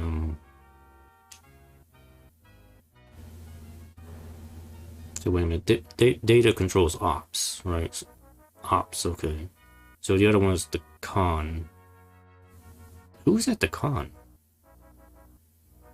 See, normally it would be like Wesley, but I think this game was made after the point where Wesley left the show, so I guess we have somebody else at con. Who came in the con? Was it who replaced him? I know Ro Lauren replaced him eventually, took up the con position, but I think that was only in the last season. So I'm not quite certain who that is. Let's see, communications. Actual letters, please send Federation ship immediately. Plan to be of great value. Federation, we can keep, okay.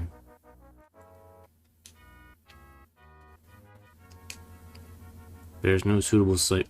What? What? I'm where I'm supposed to be, right?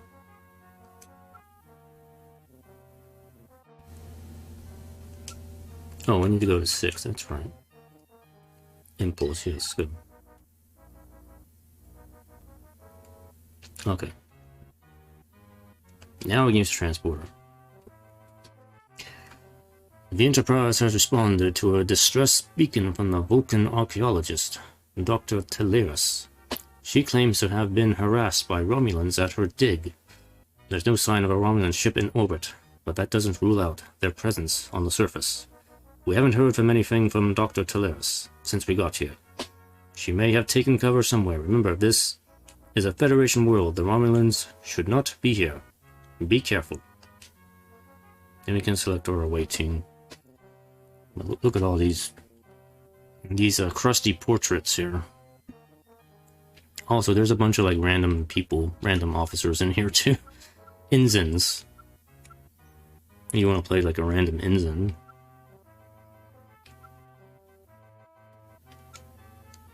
I wonder if these are actual developers. But anyway, let's take Commander Riker here. That would be good for the away team. So we have Geordi, Beverly, and Data. Okay. Sounds like a typical away team. Alright, now look at this. Look at these awesome graphics and this phaser.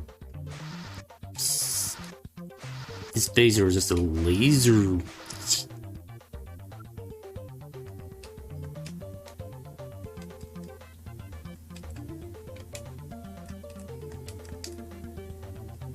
Somehow I'm stuck on my communicator.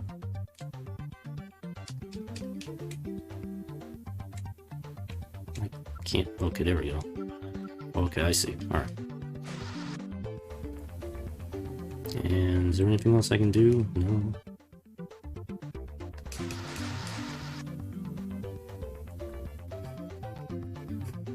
Okay. So, okay, yeah, there's Romulans that are trying to shoot me through the wall because the AI is just... The AI is just magnificent in this game.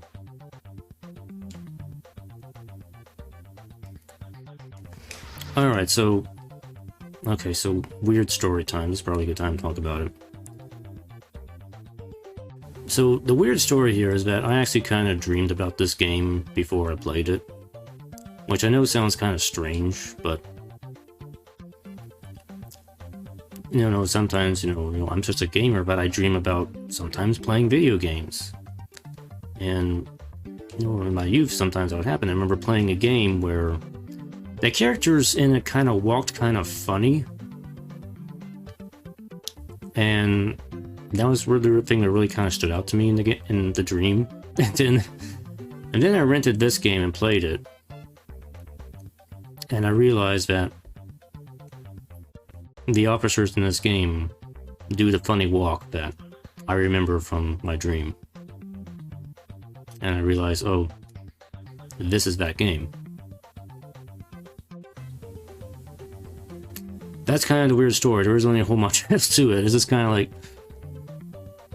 I don't know, I dreamed about playing this game before I played it, so it's kind of like, I don't know what to say about that. It's just completely random nonsense, so that's kind of my funny story here. Anyway, there are some Romulans we need to phaser. The ground segments really aren't too bad, but it's kind of clunky, you know what I mean.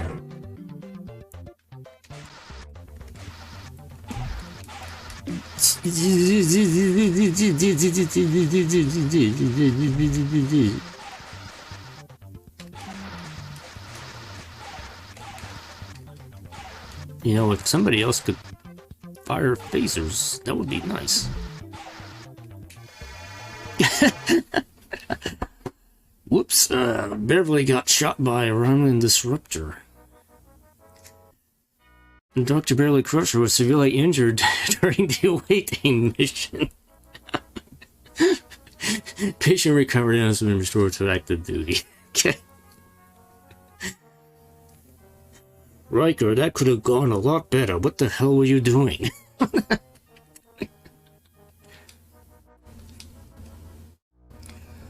I'm sorry, sir. Maybe I'm not fit to be doing this here.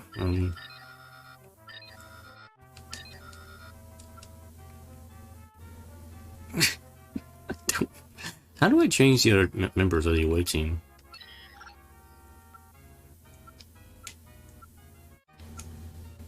Yeah, we'll just use Ensign Dude or whatever. Like, I want to select the other members of the away team. Oh, there we go. We'll just select some random mooks here because we won't worry about killing them.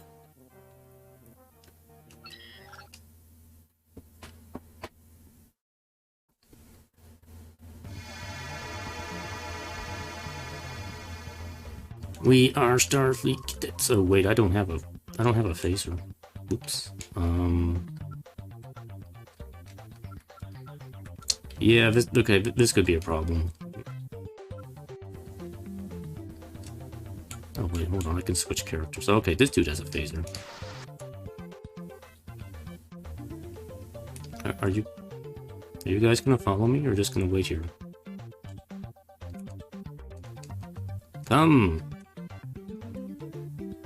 Come along, lower deckers. Okay, you're just not gonna do anything. Fine, I'll do it myself. Well, I will take on all of the Romulans on my own.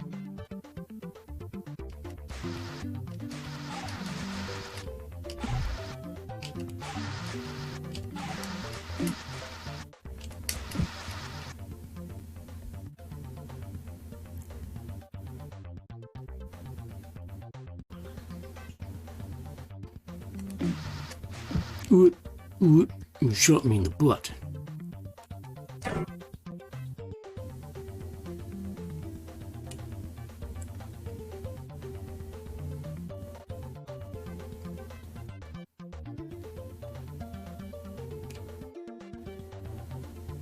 What was I supposed to be doing again? Oh, I'm supposed to be finding the, you. Thank you for coming to my aid. The remnants might have seriously disrupted my work. Yay. Mission accomplished, kind of. Uh-oh. No, okay. This is the ship-to-ship combat part, which I don't like. This is really awful.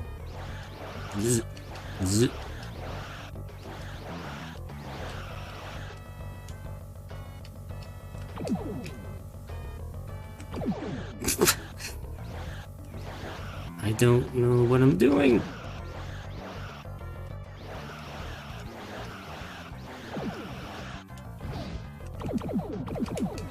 Spam torpedoes. Fire everything.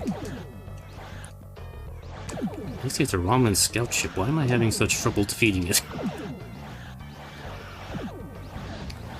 This is a Galaxy-class starship.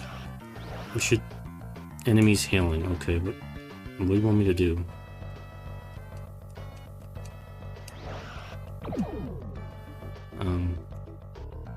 I don't have an option to answer to hail.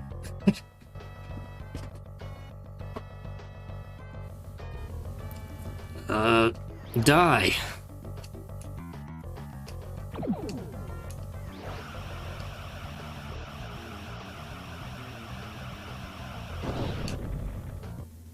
Well, they stopped hailing me.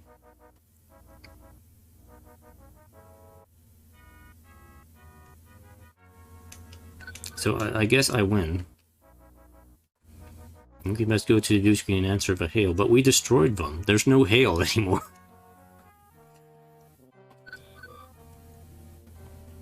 Oh, it's Starfleet. I'm sorry. I thought it was the Romulans that were hailing me.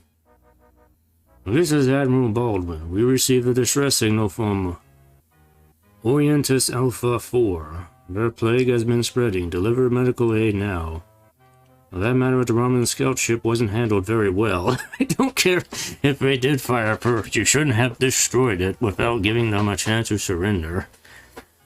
Well, I'm sorry. I didn't see the accept surrender button. Did not come up, so I didn't know how to accept their surrender. So I'm like, I guess I gotta kill them. That sort of behavior will only make the Romulan situation worse. They've been intercepting lots of code Romulan transmissions. I'm worried they're up to something. Need some way to break the code. Sure thing, Admiral. Sure thing. Where did he say I was supposed to go? Orientus? Something like that? Orientus system.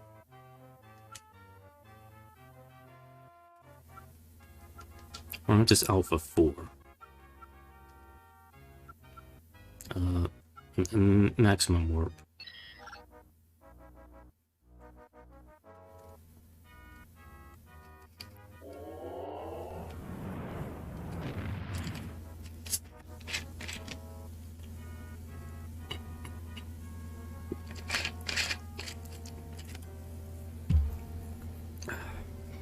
Seeing like how much of a Star Trek fan I was, even when I was in my teenage years, like, wasn't really that many Star Trek games to play. Especially on the SNES, you kind of just had this, and there was the Deep Space Nine game. Which I also happen to have here, which I will take a look at next after this here, because that game is also not very good. But I think there was a couple of PC Star Trek games. I had, Star Trek 25th Anniversary game, which actually was interesting, but I could never really figure out how to play it. Let's see, answer hail. Enterprise, what's the matter? The plague is spreading. Put everything aside and see those people. There's a ship in the way. Am I supposed to go to the ship? We have encountered an alien ship trapped in a decaying orbit around the moon. Alpha 4B. It appears to be in grave trouble. Who are the crew of this foreign vessel, and how did it fall into this dangerous orbit? We must rescue the vessel and crew before they crash. So we just have like a random mission, like kind of... Again, we'll start with... We'll use this dude. Begin. Can we transport over? What are we doing?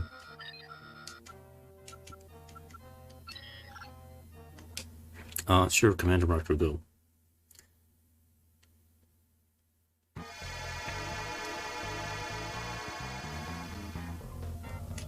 It's very dark.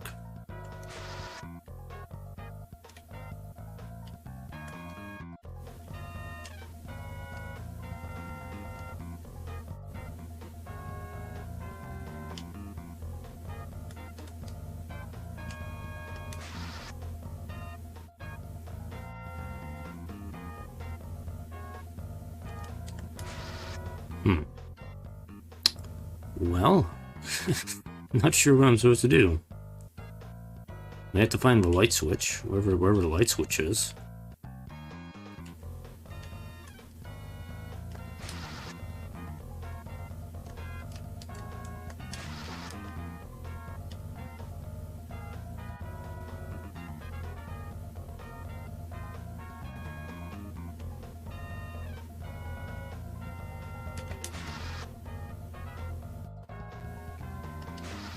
I'm using my phaser to kind of figure out what was in front of me.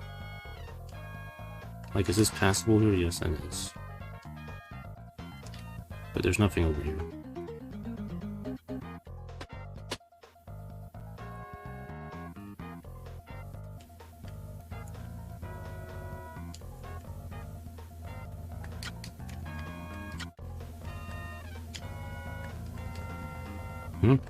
I did something. I don't know what I did.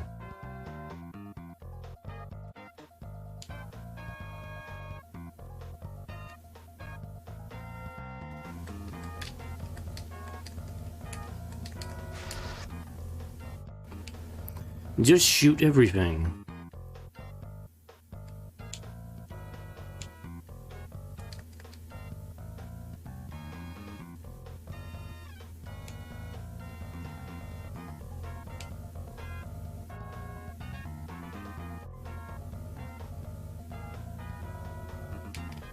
Oh, okay, I see. I have this.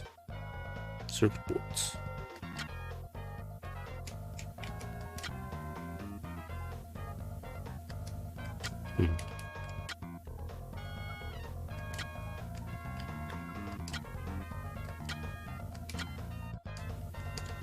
That didn't seem to do anything.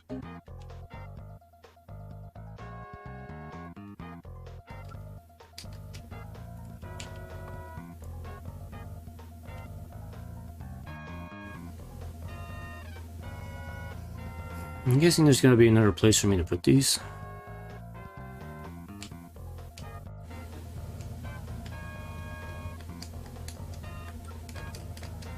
No? Gee, I mean, I sure wish we brought some flashlights with us. You know, like a proper away team would bring some flashlights with them.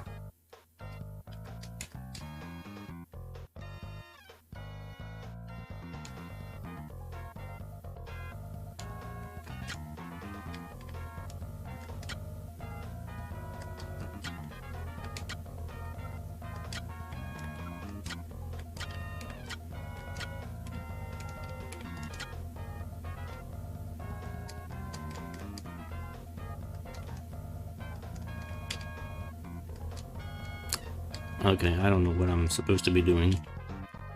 Can I just leave? There's no leave option.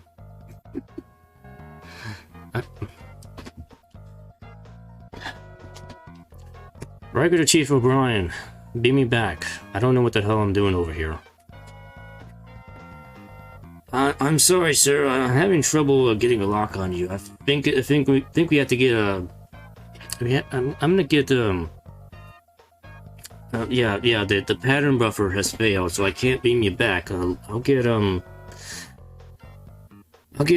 LaForge on that right away. It might take about an hour. What? What?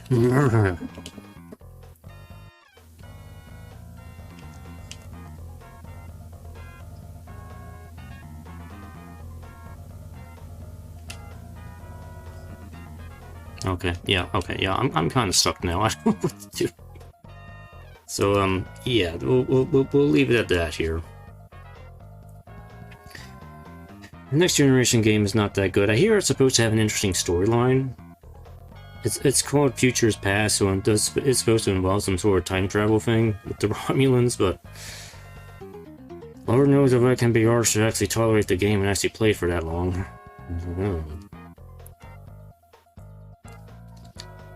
Anyway, let me move on to the other Star Trek game I have. Crossroads of Time.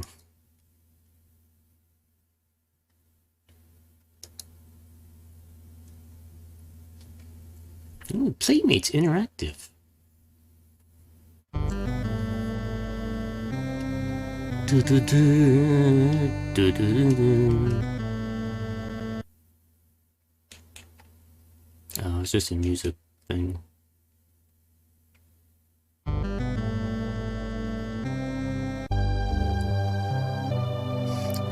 Deep Space Nine, Station Log, Stardate 46871.6. Commander Benjamin Sisko reporting. Political turmoil on nearby Bajor has slowed our usual flow of visitors. If not for a Cardassian warship, the station would be very quiet. I like quiet. Commander Sisko, this is Odo. Please meet me in security. On my way, Odo.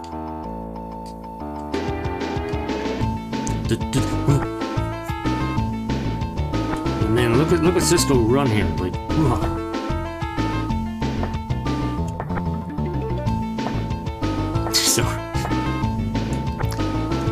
So you might think this might be a better game than the Star Trek game, but it's actually not a whole lot better. It's side-scrolling action.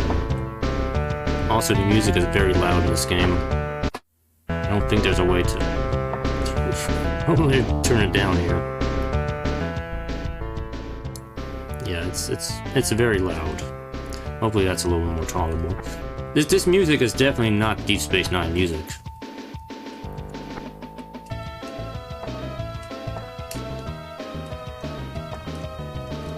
Yeah.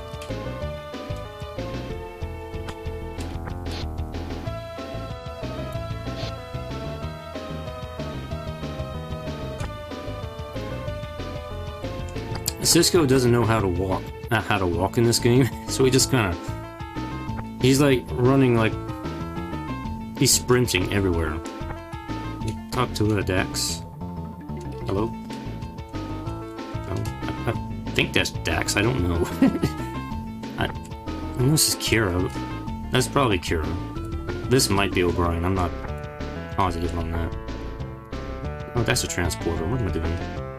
Elevator. Here we go. Turbo lift. I'm sorry. It's called turbo lift. Is that Garak? Garak.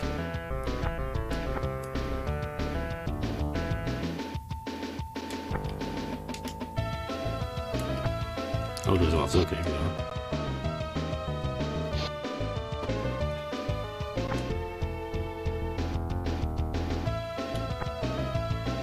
Whoa.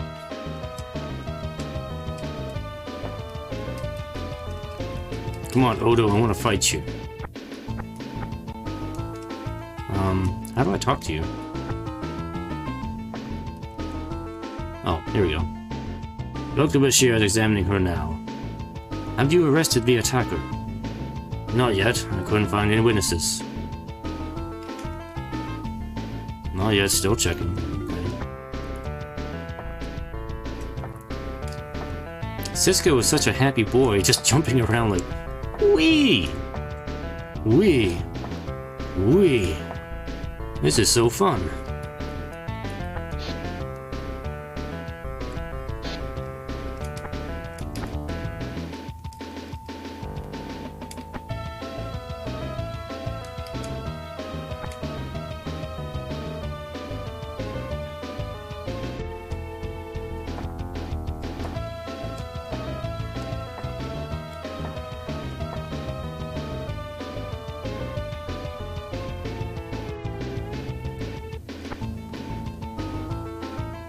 I mean, to be fair, Deep Space Nine is probably pretty big, so it makes sense for Sisko to kind of sprint everywhere and run around like a maniac.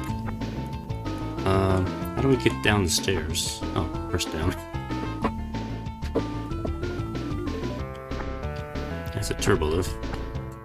Hey, it's Jake. Jake, what you doing? Jake from State Farm. Jake, did you see where all the Cardassians went? No, I meant they were here, but next... they were gone. I guess they went back to their ship.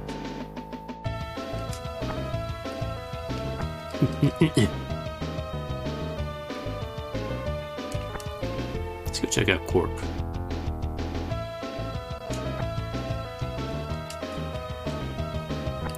Hello, Quark. Quark? Where have all your customers gone, Quark? I don't know. They just rushed out.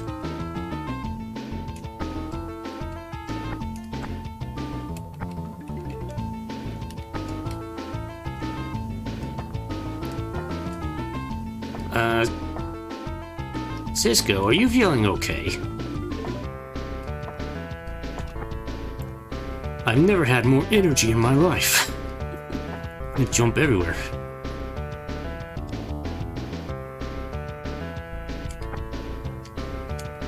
So temporarily denied. Oh, that's Bashir. Bashir. Doctor, Odo told me about your patient. How is she? Fine, someone just stunned her, but she hasn't been robbed or hurt. Can I see them? No? Good, thank you for the useful information. Another time, perhaps. Another time. I'm too busy. Not if Kwazwani Ramuk. Yes, it's quiet, isn't it? Too quiet.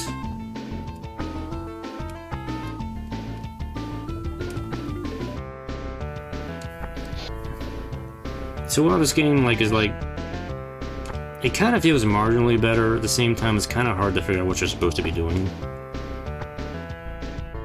Any leads on who attacked the technician? Not yet, still checking. Why don't you keep doing some sprints around the promenade? Captain? Or...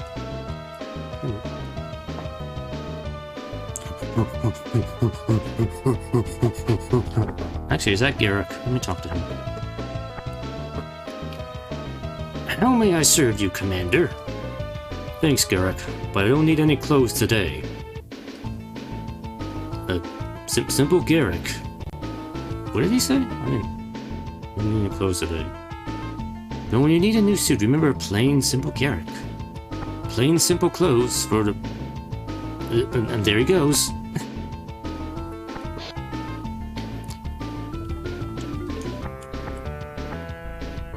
Everything in order, Major. Yes, Commander, nothing much happening. Even the Kardashian ship at Lower Pylon 3 is behaving. Excellent. O'Brien... Talk to me. Oh, great. Something wrong, O'Brien? The security grid is malfunctioning. Bloody Kardashian equipment. Always breaking down. No, that's too bad.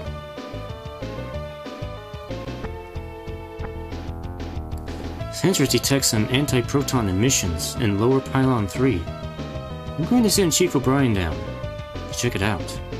If he's busy with the security grid, I'll do it. I'll modify a tricorder to detect the emissions. Thanks, I'll try to find the source for you. How do I use the tricorder? I guess I'll figure it out when I get there. Oh wait, that's not the turbo lift.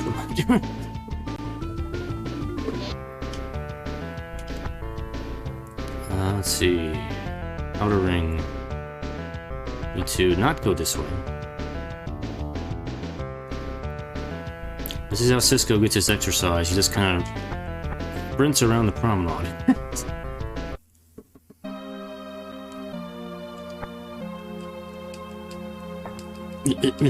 Punch.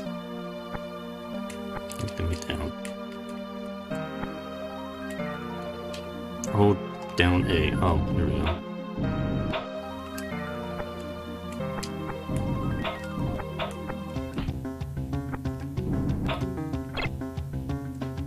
Major, I found a stunned crewman in Pylon 3.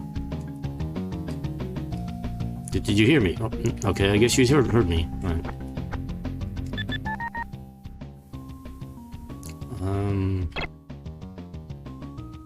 Materialize, dematerialize.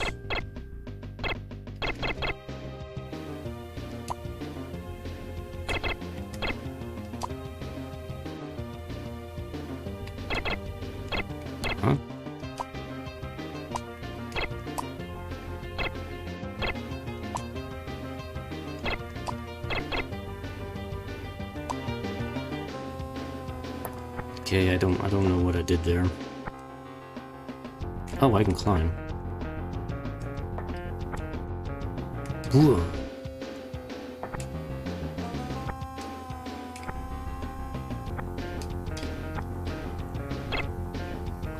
Next, I just found a Bajoran planting a Bilitrum grenade. Quickly, Benjamin, put it into the nearest ejection tube. Oof. Punch you. Okay, punch him in the dick. Alright. Have to dispose of it. There we go.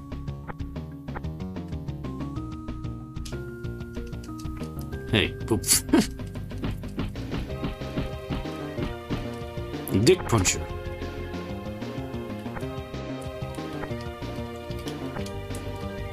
Oh, just get in front of the thing. Come on.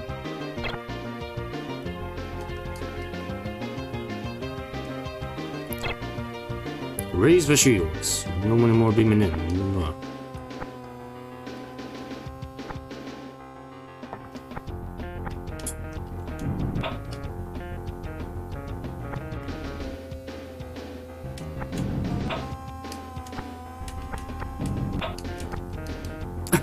Wrong button again, I jumped instead of punching.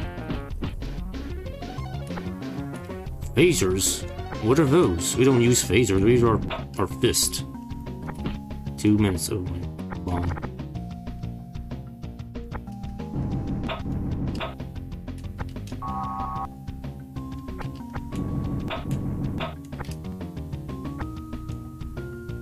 Have to phaser through it. Don't have a phaser.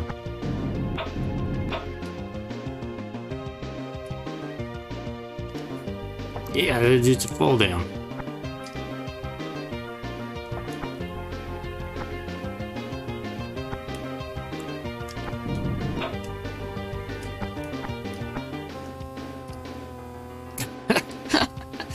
Yeah, let me just fall. Oh wait, that's a phaser right there.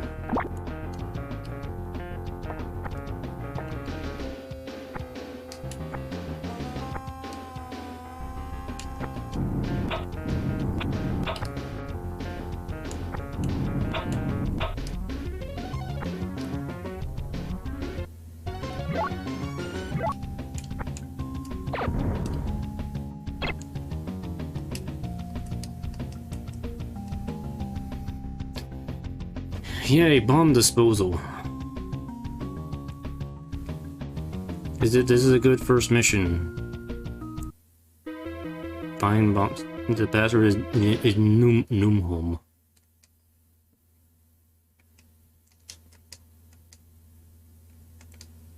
Okay, move on.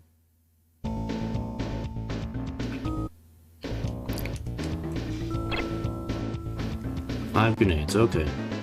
Someone sabotaged the security grid in your area. Destroy any devices you find attached to the optic cables.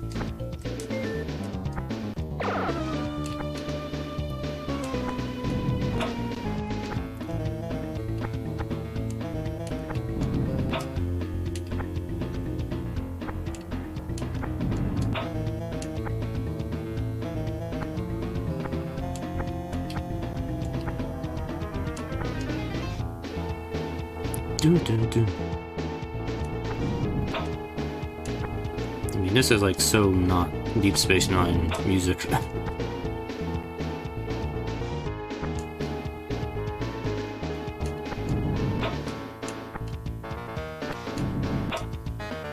Oh man, this is a big area.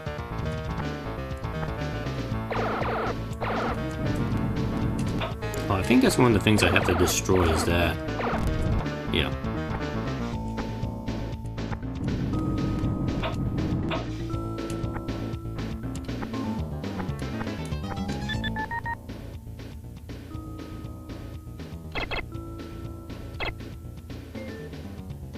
Man, this is like such a big area.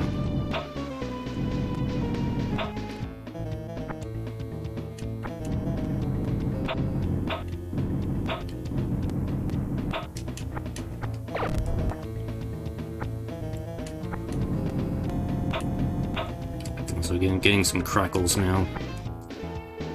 Yeah, crackles.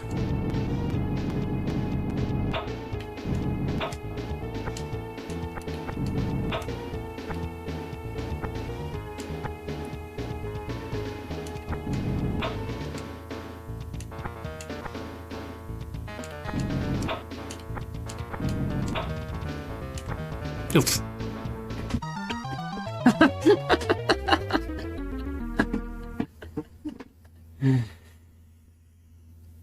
Well,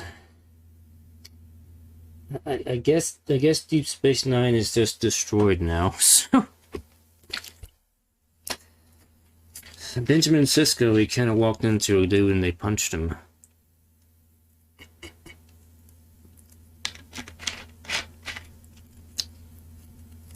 I'm not gonna say this game is very good. It feels well.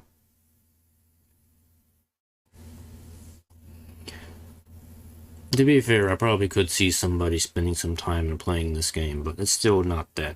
It doesn't really feel that good to me. It's just like, subjectively, this is not a very good game to me. But I don't think I ever really got very far in it, like with the Next Generation game. I didn't get very far in this thing. It was a rental game for me, so time is over. Yeah. I think that's about all I really want to do with that, so. Alright, so I got 3 more games on the list here. So why don't we just move on? Let me switch games up here, so. So yeah, that's it for Deep Space Nine. I'm gonna get away from Star Trek now. Let's do something else.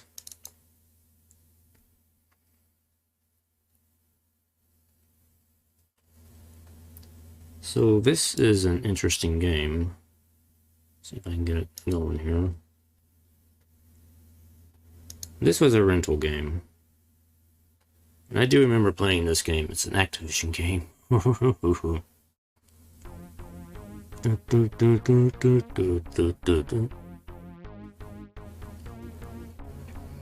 AD 2097, Neo, New York. Life has ground to a standstill. There are no more jobs to go to, no more parks to walk in. People do what they're told or nothing at all.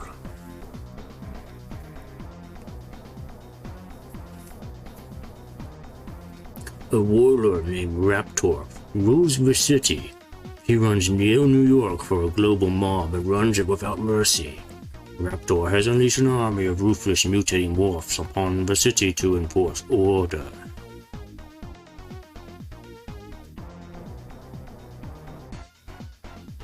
Only 2 people stand in Raptor's way. A man named Slash and a woman named Alex. Slash wields the magic sword X-Calibur. Better than Raptor's own blade, it can rip through steel like rancid butter. Ooh, stinky. Slash is the only man who scares Raptor, and Raptor hates him for it.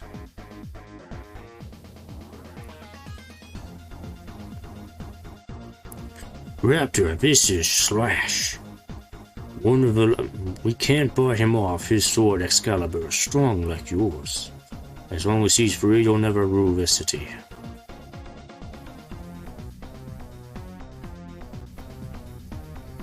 This is the woman Alex, Slash's partner in Special Forces. We can't buy her either. Slash and Alex are the only agents we don't own. They dare to rebel against your authority, Raptor. What should we do? Kane, anything we can't buy, we take. Bring me Alex and Slash, and at last we'll have Excalibur. Brilliant, sir. I've met the Slash before, and it'll be thrilling to fight him. I'm so bored with spineless little men like you. Yes, sir, I agree, but unfortunately Slash will never get this far. Of course not, you'll see to it.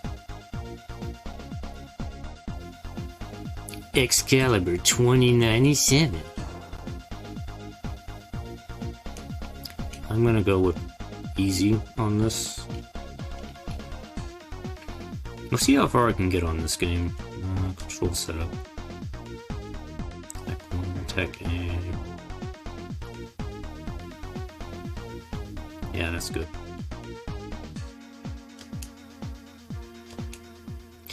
Okay, this is a side-scrolling platformer action game. I remember renting this, one of those games I was kind of rented. It sounded kind of interesting, and to be fair, on some levels, it's probably not that terrible a game. It's just kind of very average. That's how I would describe this thing.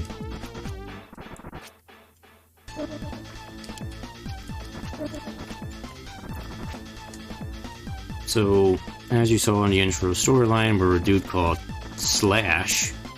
He has a sword. I mean, wow. So incredible. A sword called X-Calibur, which can slice through metal. It's a lightsaber, basically, so alright. So you got a standard slash attack. You have a thrust attack. You have this thing. And you have a guard. And that's kind of it. That's all you got.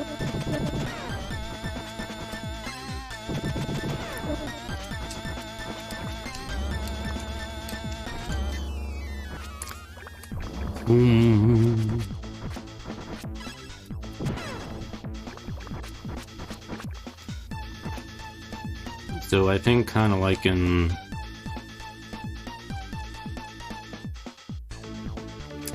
a lot of standard Japanese-made beat-em-up games, you have a girl you have to go save, which I think is Alex. So it's like, okay, mutant dude.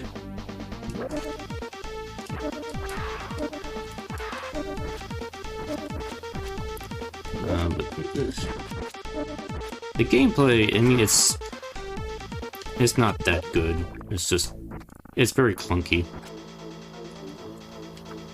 The graphics are alright in this game, the music is alright, it's just the gameplay is kind of clunky in this game. It's like you think this, oh, it would be like Ninja Gaiden. No, it doesn't play like Ninja Gaiden. It's very, yeah. Nope. You got some, box meat.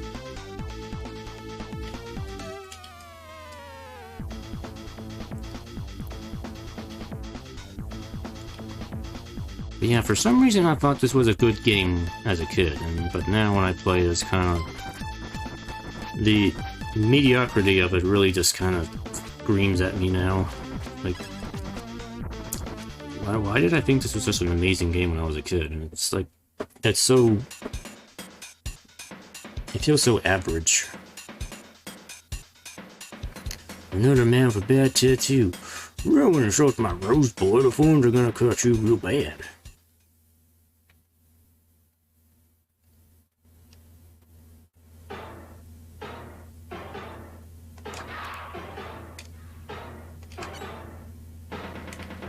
So this is a boss fight, in case you couldn't tell. So I can illustrate what one of the problems with this dude is that his sword has a lot of range, and my sword is like doesn't quite have the range to get him, and he likes to guard a lot. That's the thing about the bosses I remember from this game, is they like to instant guard. The AI has instantaneous guard, and they will always jump over that, so don't even waste your time with that. I find the best way to do is just use a stab attack on him.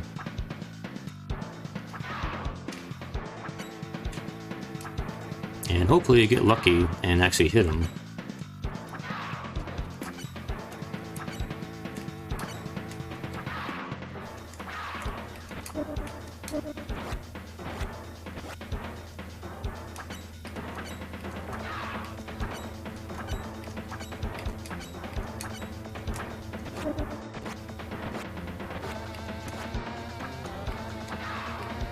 There he is.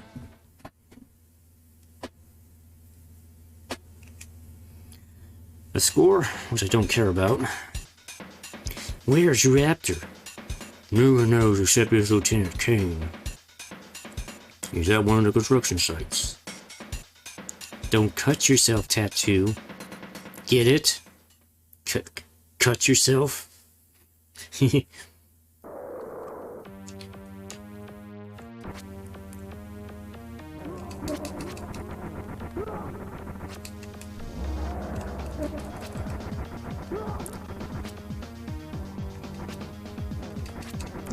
Slice.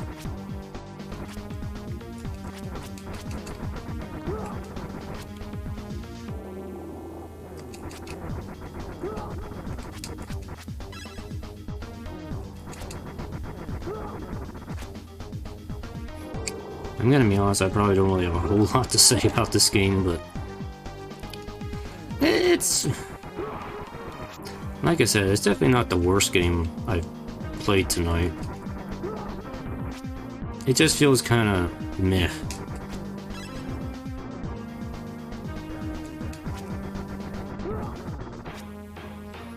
I mean, I can certainly, like with the Deep Space Nine game, I can certainly see people maybe trying to spend the time playing this game and maybe having some enjoyment with this game, but me, I'm just kind of like, there's like far better stuff you can play on this Super Nintendo.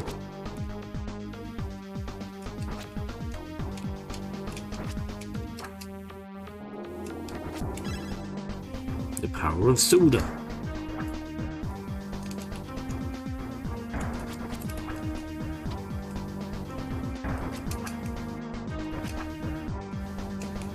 Actually, I need to. Whoa. Actually, the slash stab combo is actually pretty good.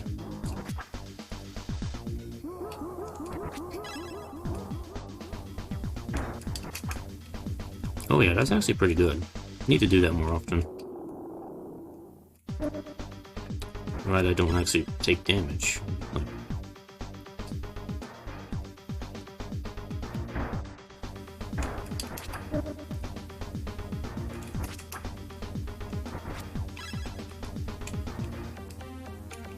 We'll see how far I can get in this thing.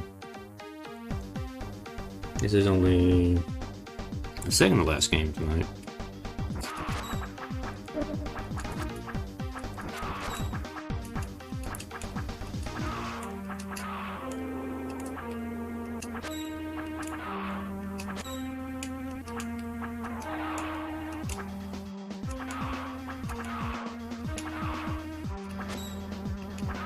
Stab.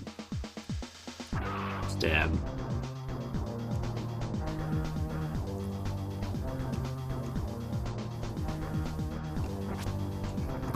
And these soldier dudes, they don't actually shoot. Just like, yep, I'm just gonna get sliced. Except for this one dude who actually does shoot. Gas. Who knows? I do remember when I was demoing this game, I got stuck here because I couldn't figure out how to break the glass. I thought I kept slashing at the glass and I couldn't do it, but actually you have to kind of, unintuitively you have to press against the glass as you're jumping, which doesn't make any sense, but fine, that works.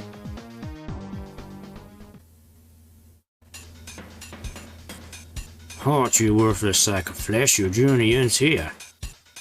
How do you figure? Because I'm going to shred you. No one in the city has manners. Come here, I'll teach you a few. I will stab you with my sword.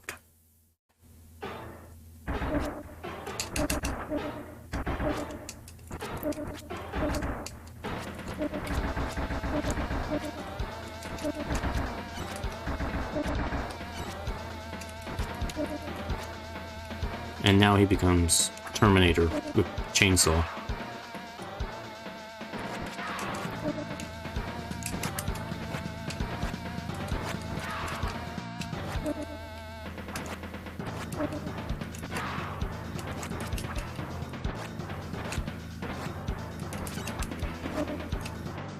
He does a lot of damage with that chainsaw.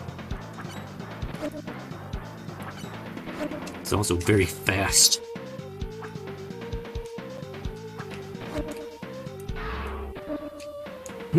Okay, and I died.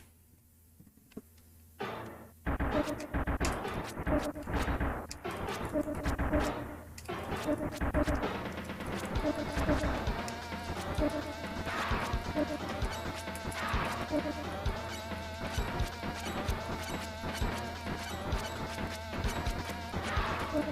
don't know, trying to spam attack him is probably the best idea, but I don't know what to do.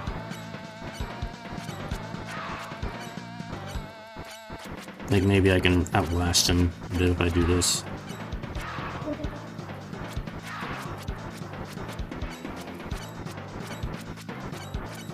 Come on. Get him, get him, get him, get him, get him, get him, get him.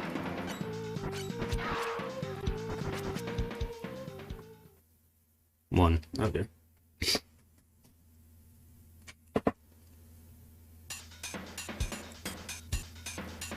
Tilt, tilt, program over. Another Morph. Why does Raptor get that kind of know-how? Tilt, tilt. Whatever that means.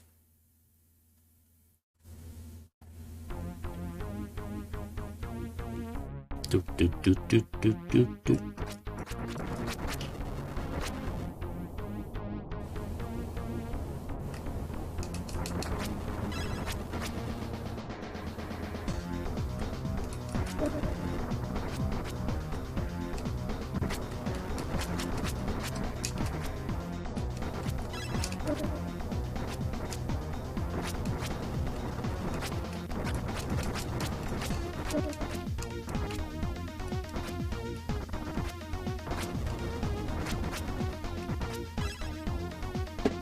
So many hamburgers.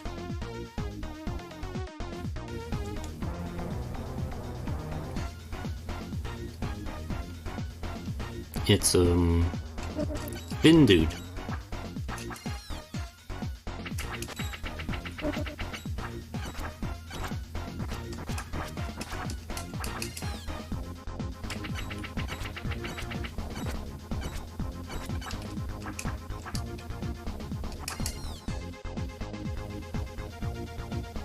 I'm gonna just stab him. Whoa. Ow.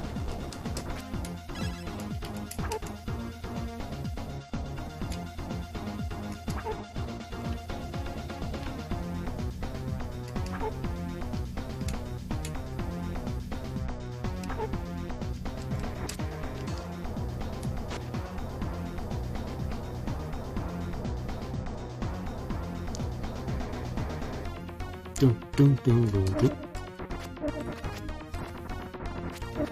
It's the Rocketeer. Do you have the Rocketeer? Damn it, you're knocking me off the platform, you bastard.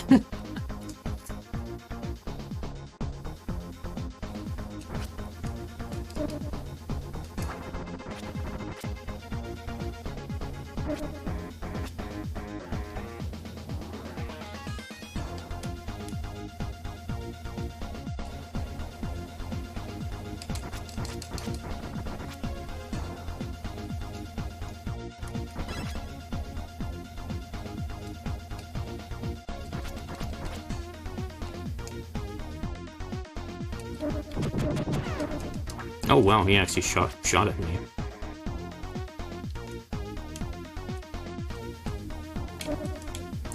I touched his head.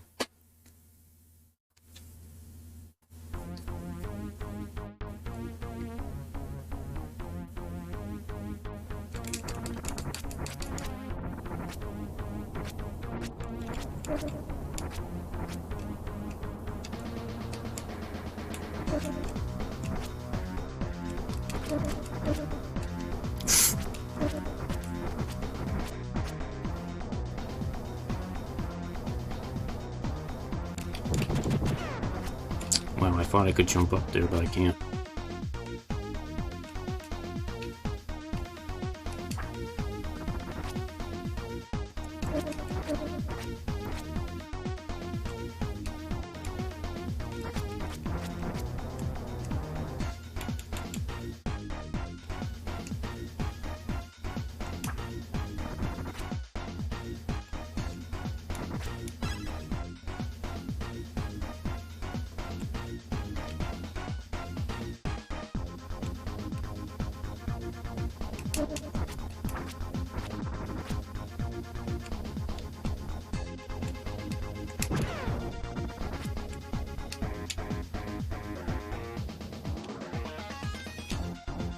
No!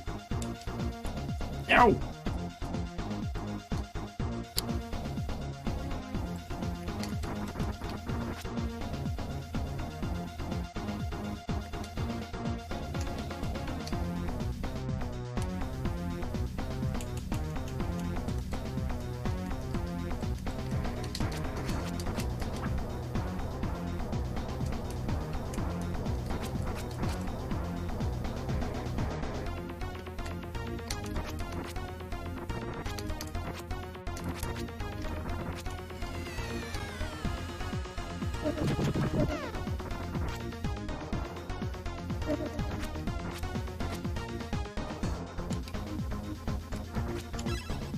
Hamburgers.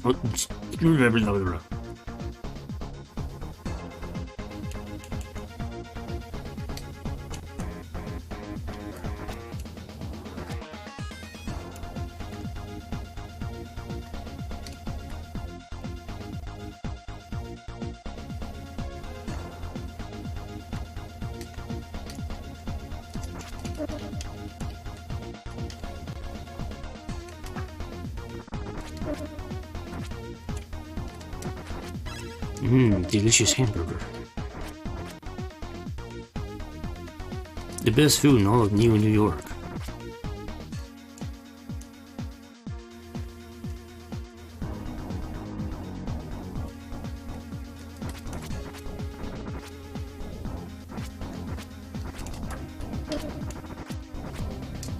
No. Ah, damn it. Why? Why?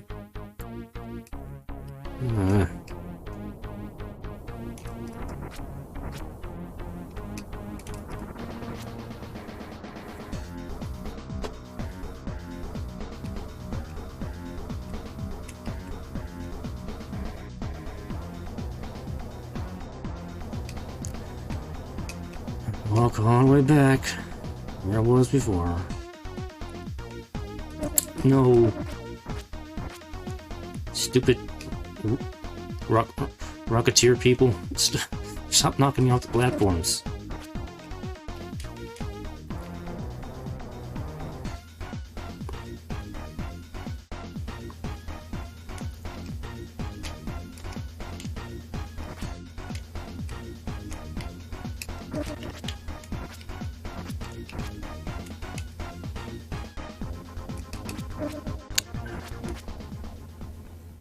I die.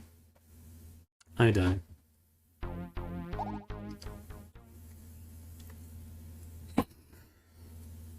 Oh boy. Oh boy. Yeah, so that's about all I want to do with X-Calibur 2097. Like I said, it's definitely not as bad as the other games I played so far tonight, but it also just feels so generic that I can't really feel arsed to do anything more of it. But yeah, it was a rental game, and I think I did actually manage to finish it with a rental. But alright, second to last game actually. A game that, again, kind of like this one, like X-Calibur, is like not super bad. It's just one of those games I couldn't really... Actually, this is one of the games I did actually have. I actually owned this game. This is one of those games I owned. Ocean. That's not the name of it. With Dolby Surround. Biosyn Corp HQ.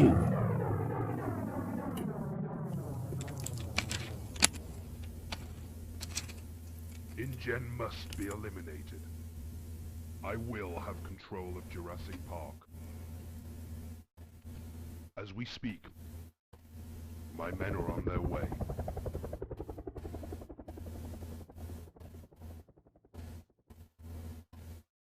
Have your scientists ready to go immediately?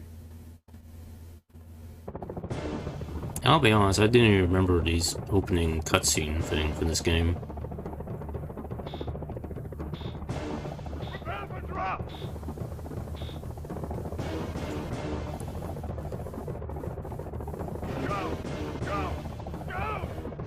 Go!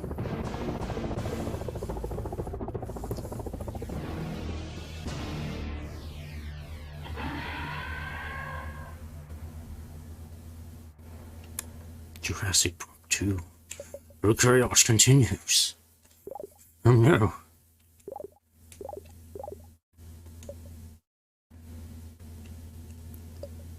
Jump, shoot, weapon. Equal, I don't know what that does. Energy equaling on. Surround sound, we can do surround sound.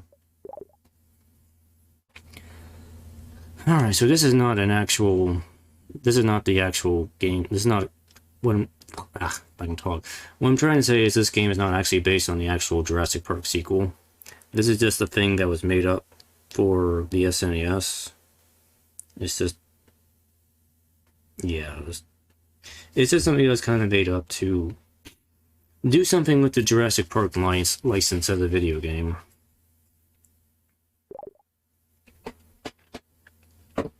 I want to say this game is kind of like I would best describe it as being like a Contra type of game. It's side-scroller shooter. So you have a selection of missions you can undertake, about 6 missions. This game isn't really terribly bad, it's just kind of hard to play. I guess that's the kind of what I want to say here.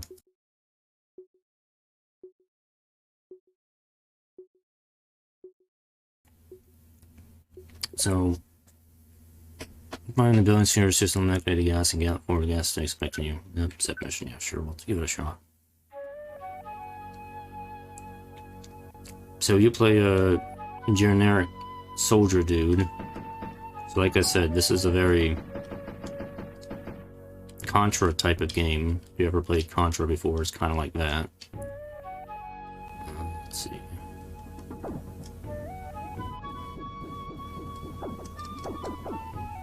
So we have weapons.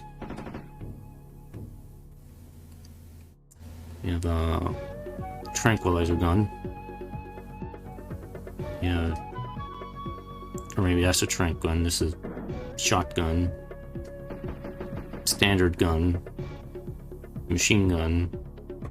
So you got some ammo options here. And this is like a taser gun.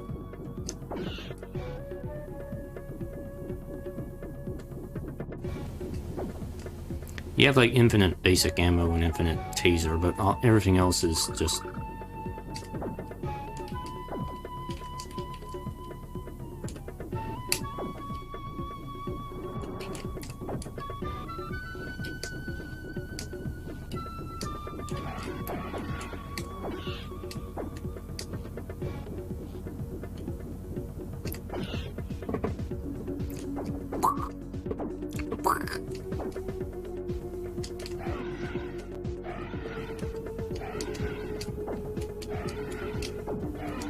Ooh.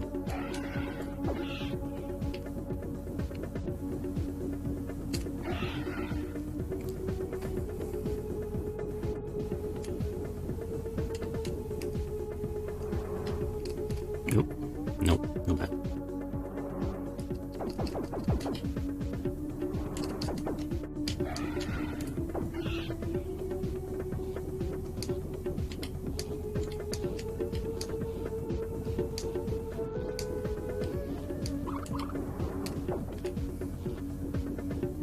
I mean, probably out of the games I've played tonight, this is probably the best of the bunch.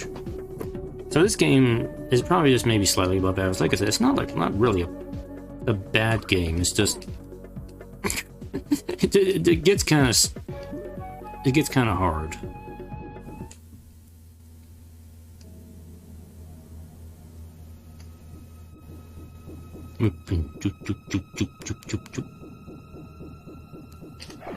Oof. These gray raptors are like, take more than one hit to go down.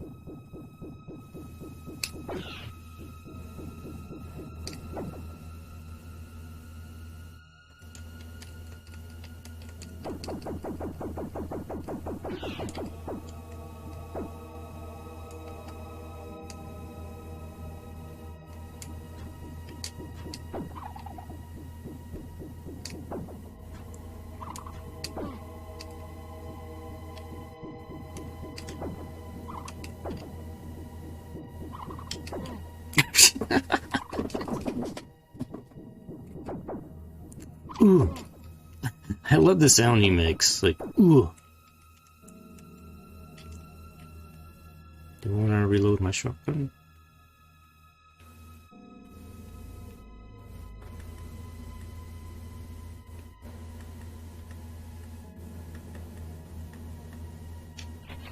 Oh, there we go. I have to actually have to. I'll be honest, the taser gun's probably a little bit more handy to have. So I can charge up and do a... I can do a charge shot with this.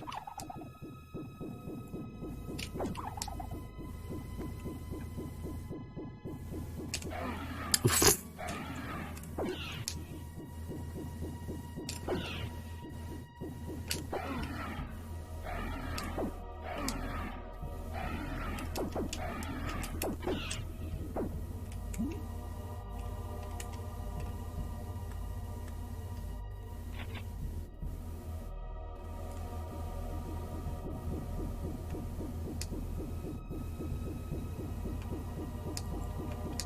I'm charging my laser.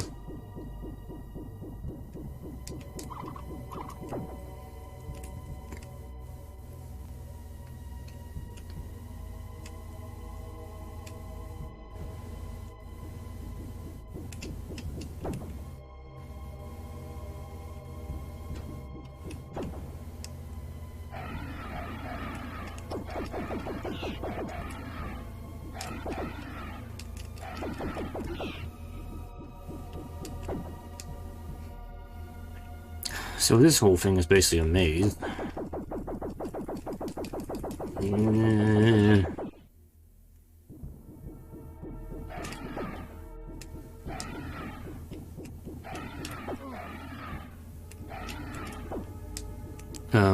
Yep, okay. That raptor just fell through the floor. I'm okay with that.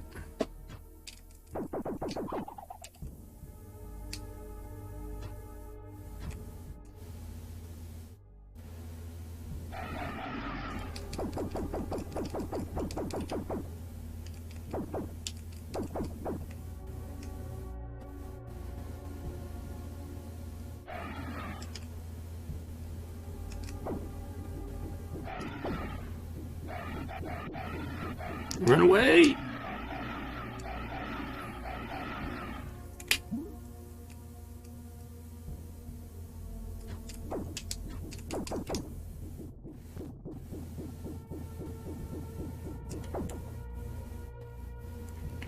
Like, I'm only assuming I'm making progress, I have no idea.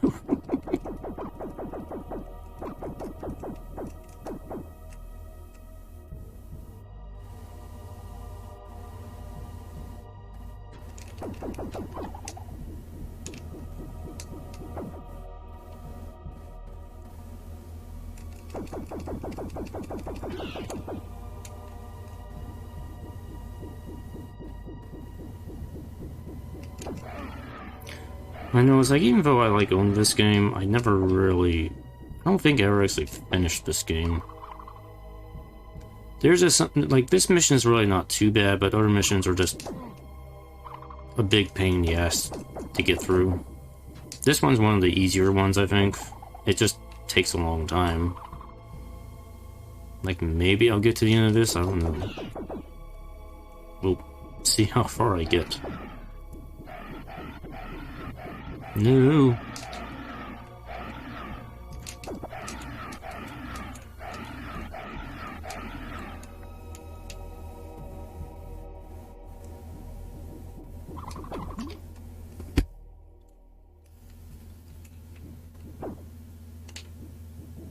You're giving me a lot of help here. Yeah, here. Oh, and I have to leave. That's...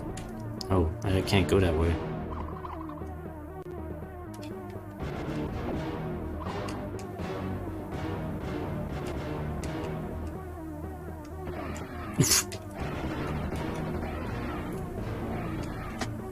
I'm dead. Alright. Game over. Mission failed. By the way, you only get like 1 life in this game. One life, that's all you get for 6 missions. That's probably why I never finished, because there's only 1 life in the game. Let me try another mission here.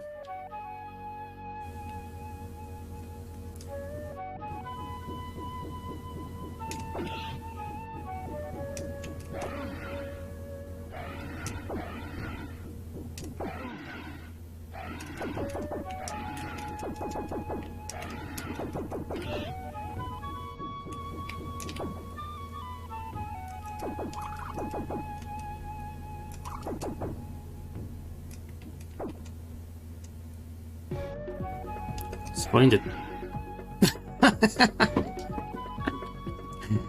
I'm gonna go find it. We're gonna find a T-Rex, because that's gonna be that's the smart thing to do right now.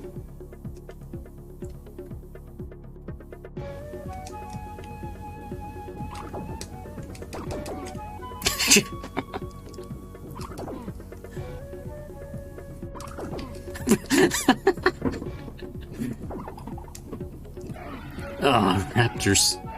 Why?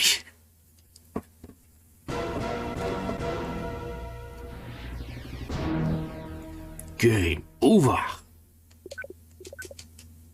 I'll try again. I'm not going to do every mission in this game. I'm just going to try a few of these and see how far I can get.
Oh. Yeah, you just respawn the raptor. Okay, that works.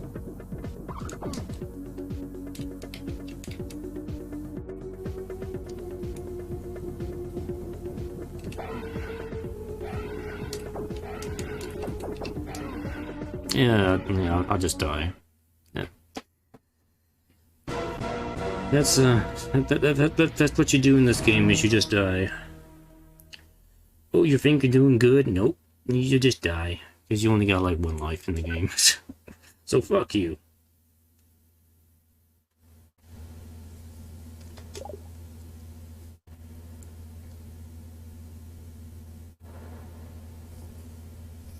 Why is my... Hold on. Why is my microphone... Oh, that's being weird.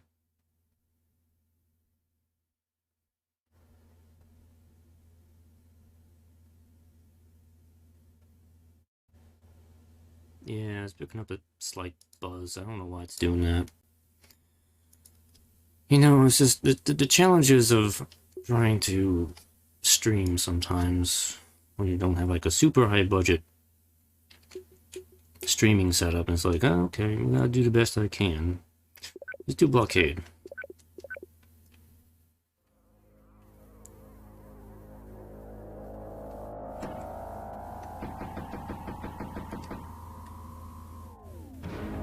Let's just go lethal here. Oh yeah, we got human enemies too in this game. You thought it was just dinosaurs. Oh no. There's people who can shoot at you in this game too.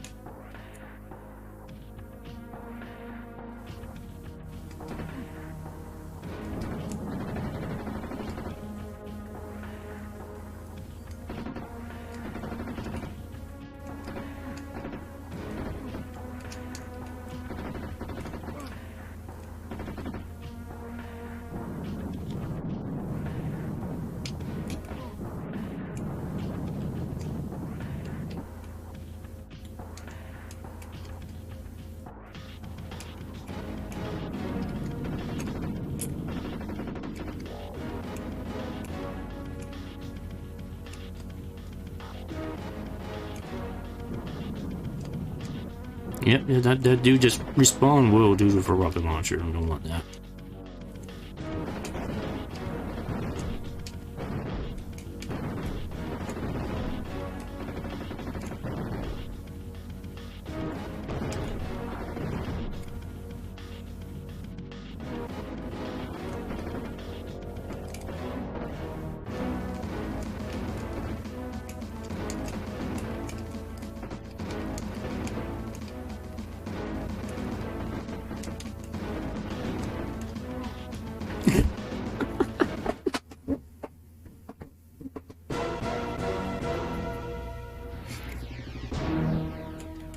No, I can't be dead.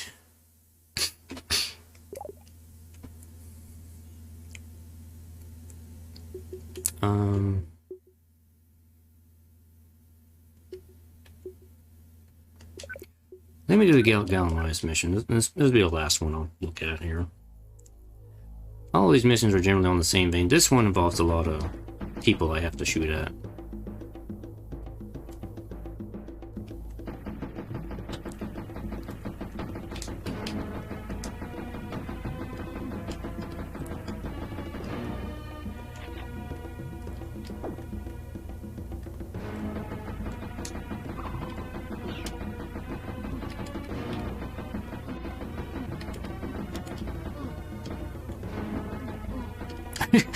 Just walk into me. Yeah, this is a part of the game that feels like Contra to me.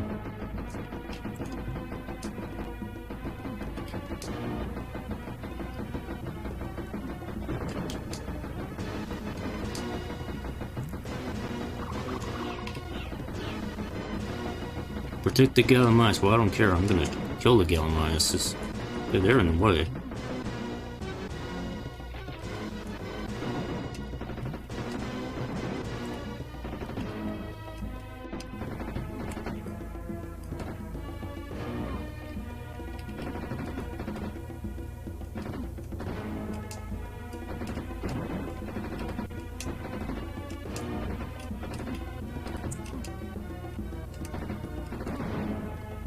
Good.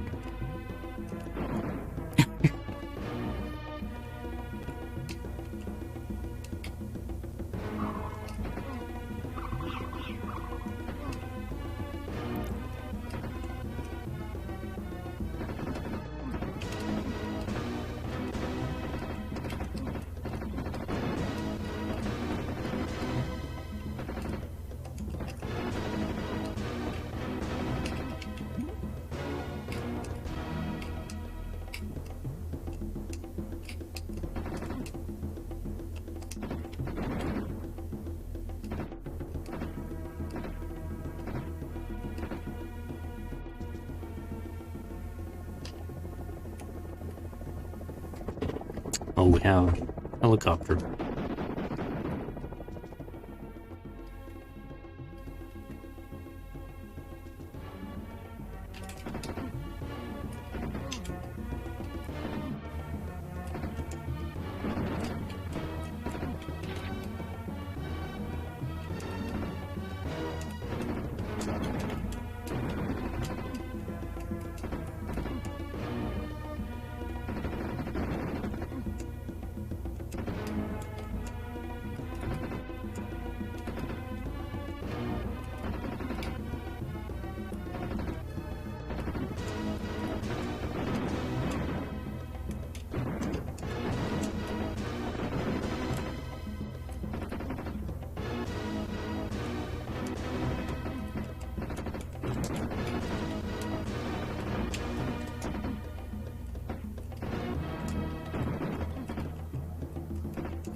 My name is John Jurassic, and I'm just here with a gun to kill everything.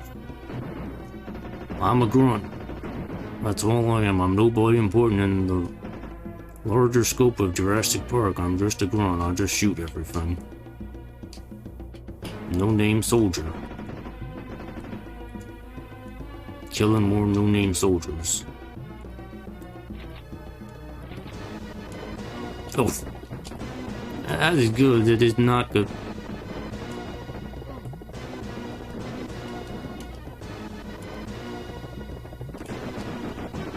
Cool. I'll just die.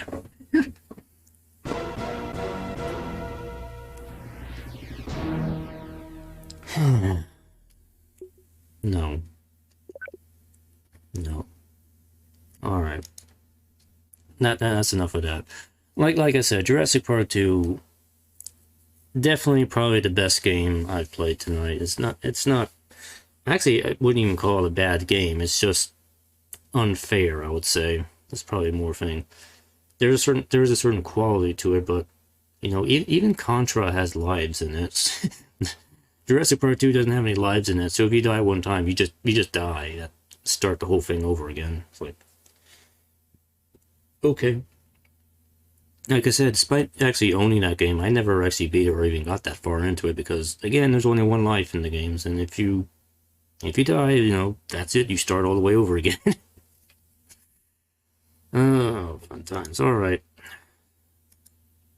so the last game tonight. The one game I actually really do not like. This is a game that I don't think many people have actually heard of, which, you know, could be a good thing. Because this game, I think, was kind of rare, but for whatever strange reason, this is one of the games my dad got me. So I did own this game. And I never liked this game. So let me present to you my personal worst Super Nintendo video game. I know there's going to be arguments made for other games. I totally understand that. And there may in fact be some of the games that are legitimately far worse than this, but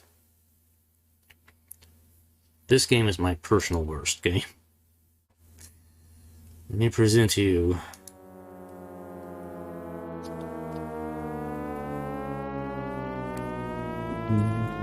Metal Morph.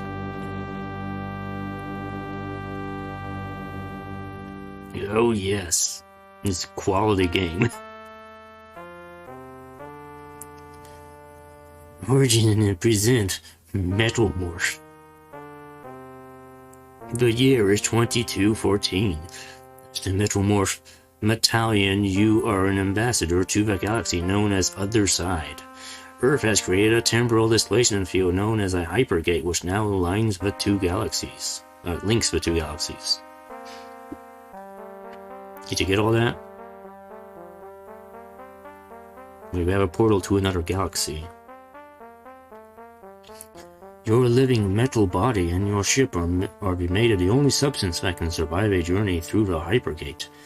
If your mission at peace should fail, you must protect your Metal Morph technology at all costs.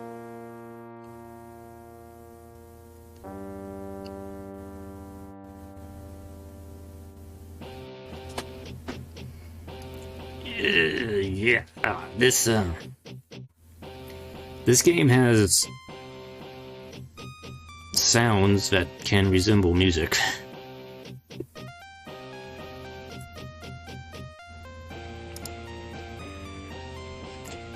Just enjoy and listen as best you can.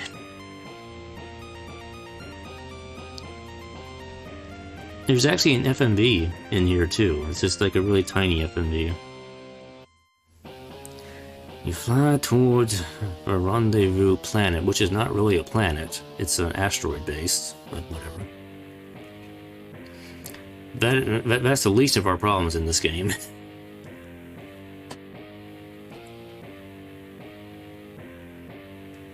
You begin to recover from your surprise attack and find you are in an alien test laboratory.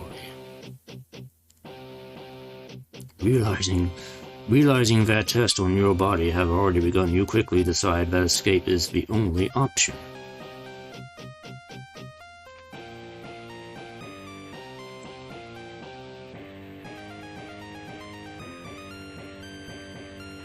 So you become The Liquid Metal Man.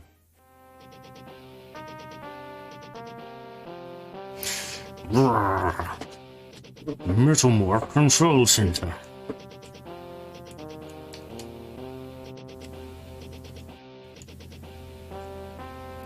No, music, you can turn the music off. These sounds that we call music, we can turn them off. But, you know, as I am kind of demonstrating this game for people watching, you want to get the full experience of this game, so I'm going to leave the music on. Options. Fire 1, Fire 2...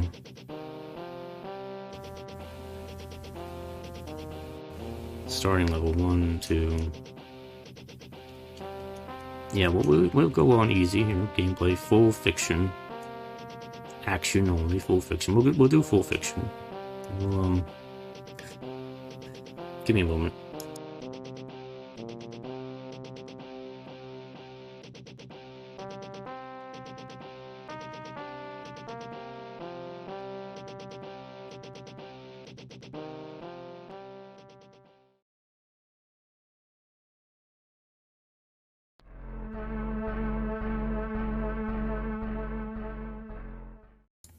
Okay, I'm back. I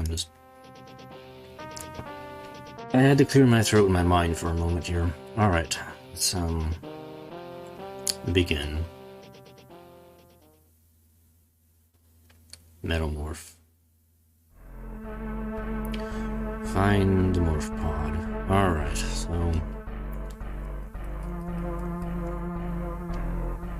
So, this game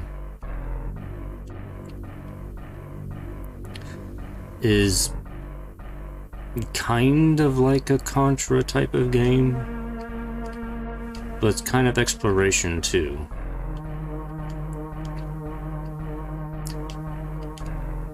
Like,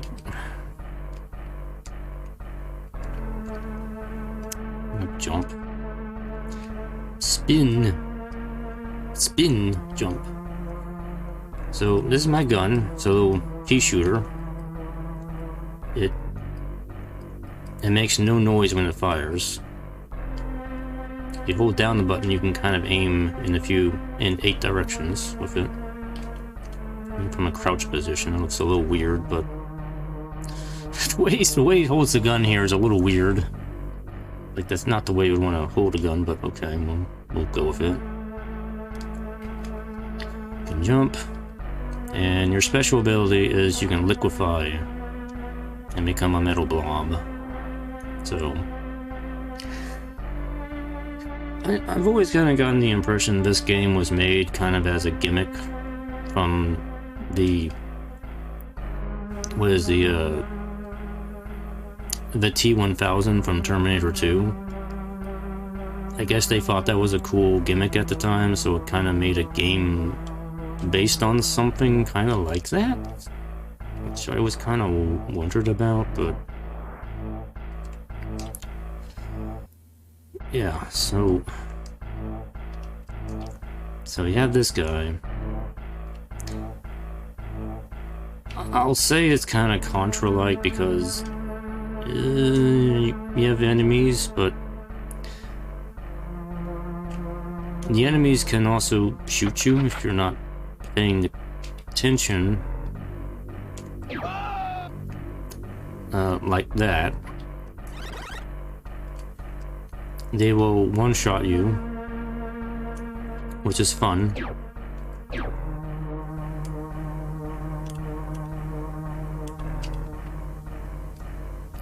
The background is very busy, so it's a little hard to distinguish the enemies. They can also shoot you from off-screen, too, if they happen to get a line of sight on you. They will shoot you from off-screen. These ones in the initial area aren't too bad to deal with. It's just...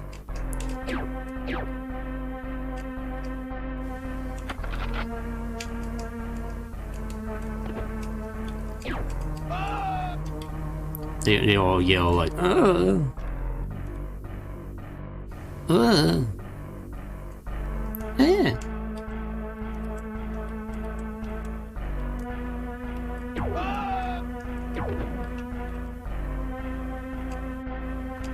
You have to be, like, super careful when you're in this game.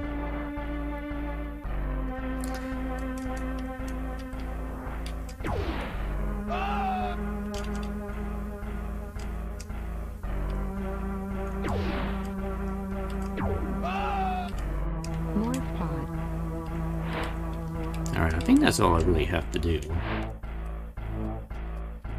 This first area is not enough. I can get through pretty quick. And your ship is down here, and you take your badly drawn ship and leave. And now we get into some weird Mode 7 stuff. We have the side-scrolling fighting part, and then we have the space part. 978 pods are missing. Cannot hypergate. Morph kit with 0. Applying best course for pod 2. There were 978 pods we have to collect in this game. At least that's the impression I got. Oh, yeah. Okay, this is the space fighting part of the game, which is not good.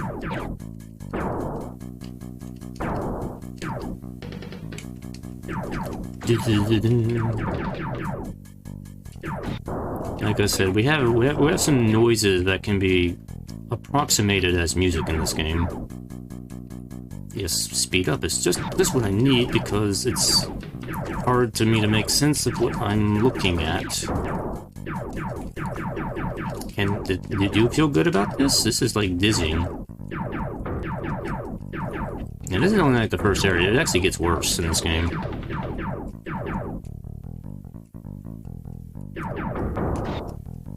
And of course you die in one hit if you happen to get hit. Just like everything in this game.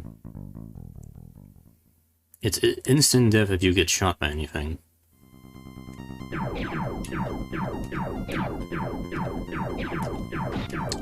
Here we go. Mode 7. Complete utter chaos.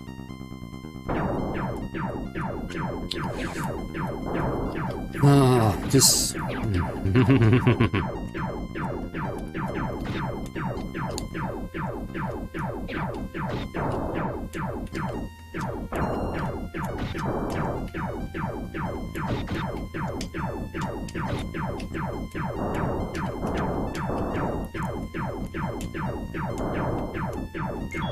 Well, let me maybe sum up the things that are wrong with this game.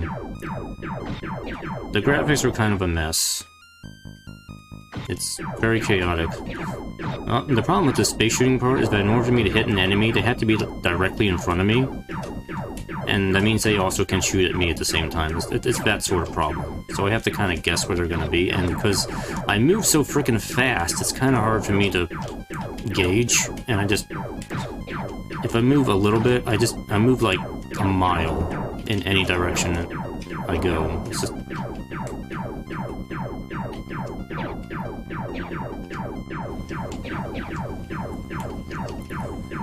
The gameplay is clunky. You die in one hit.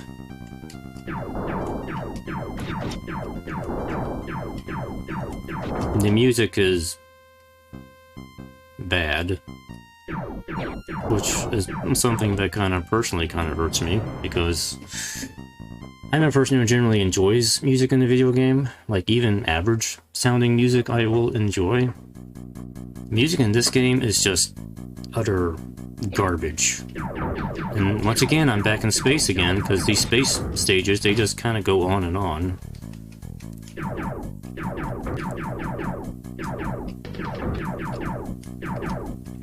Like, I don't know where the end of this is.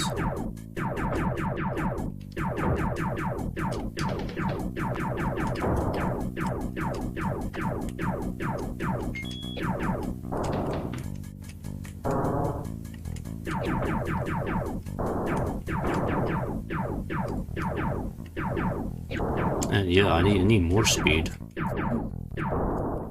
More speed!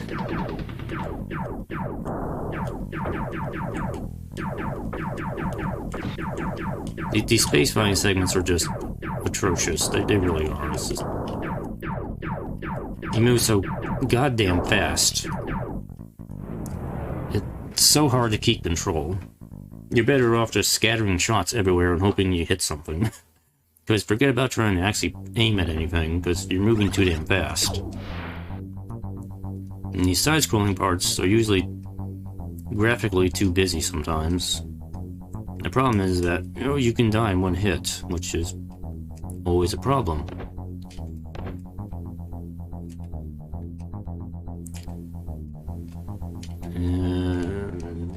Let me get up there somehow.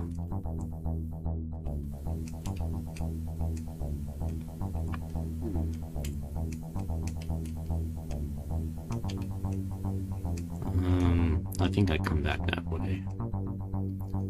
So we do have an elevator to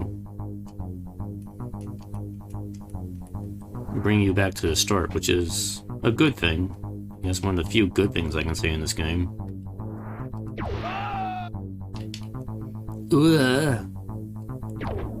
Shield.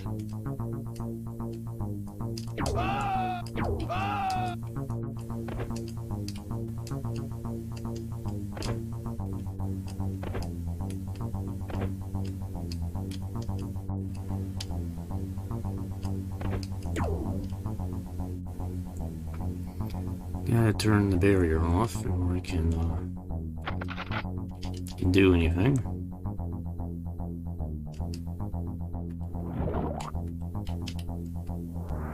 Yeah, you love that sound.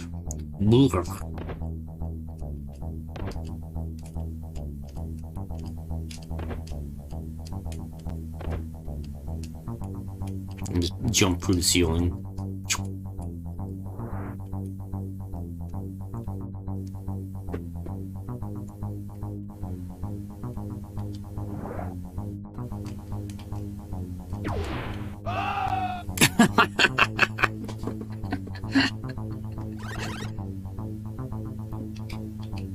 Walked into the lightning there, didn't.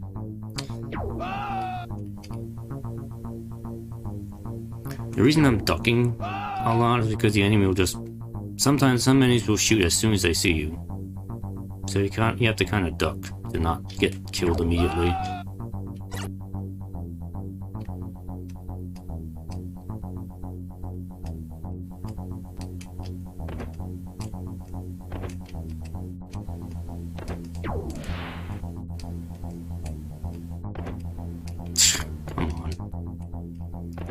Jump and fall again. Oh, what the hell? I don't need that right now. Jump, please. There we go.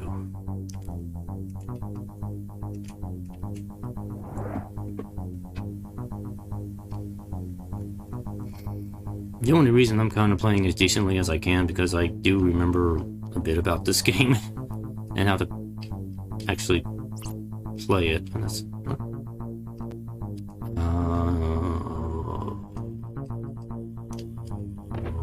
wasn't where I was supposed to go. Damn it!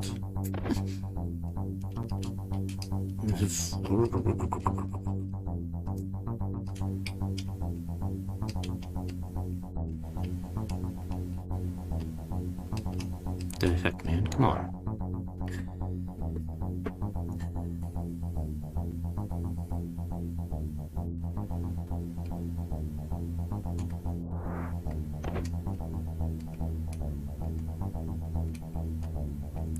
The jumping is very,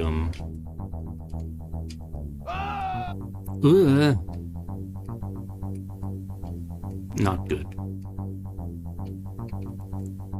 Oh, that field is on. Why is it on?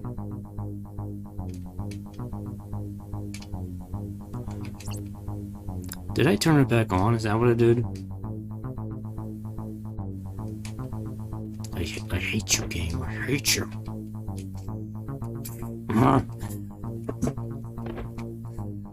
God damn it, stop. Let me jump.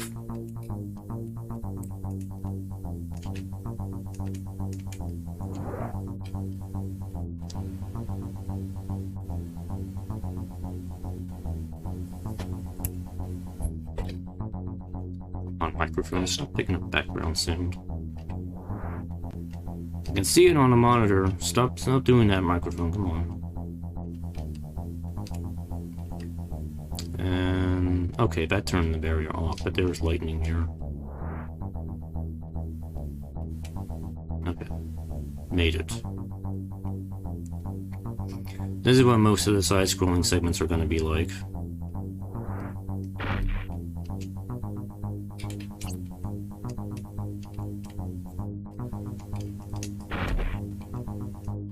Can you be any faster?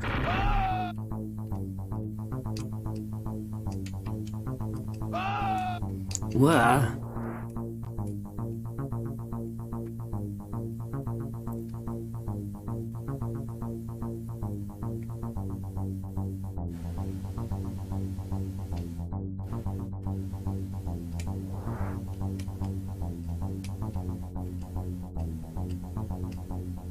Cool. Where am I supposed to go?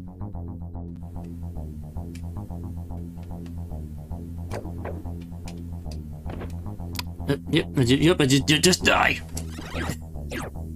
This random enemy flying around just kills me.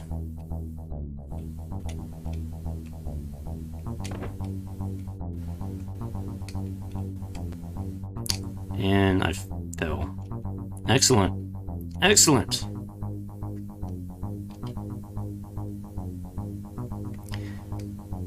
Now I gotta go all the way back again because I'm an idiot and I fell down. Because that's how this game is. It wastes your time. That's the reason why I don't like this game.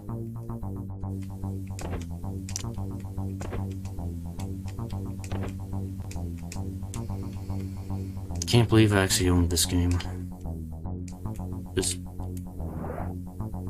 There's very, very little to actually like about this game. And I really do hope that the Angry Video Game Nerd does this game someday, because it deserves to be...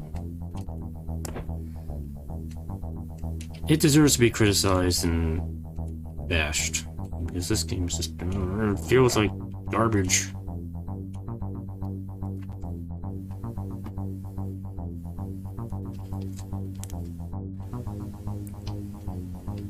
Okay, you get back up again. Of course, the elevator thing is so fast. Like, stop.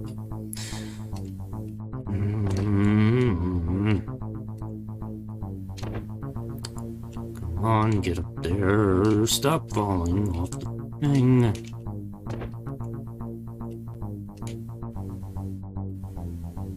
I know you may be thinking of, like, how hard is it to jump? Not...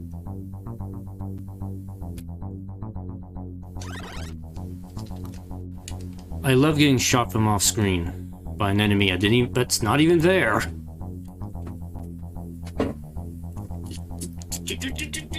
That's the sort of thing in this game that really grinds my gears. But you saw that bullet came from off screen from an enemy that wasn't there. That's what this game does. Oh yeah, trying to shoot while jumping, because you're spinning, you end up shooting your shots everywhere. You don't... It's like... This is so stupid. Forget about trying to aim. Okay, I need to make my jump. Jump, there we go. Jump up there. Like that. I have to be like super precise with my jumps in this game. And yep, I messed that up, because of course I would.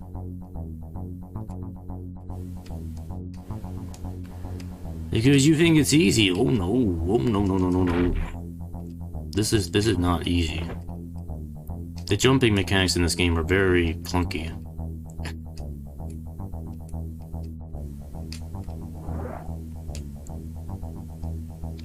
Alright, I assume I have made it to the end of this business. Continue. I have one life left, basically, after all of that. How many times will I die in space? Well, 2 times, obviously.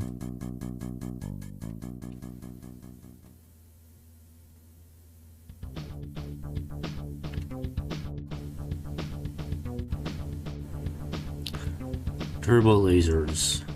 Yay. Every time you get a morph pod for your ship, it basically upgrades it a little bit. Which is not bad. But again, space combat is still terrible. This is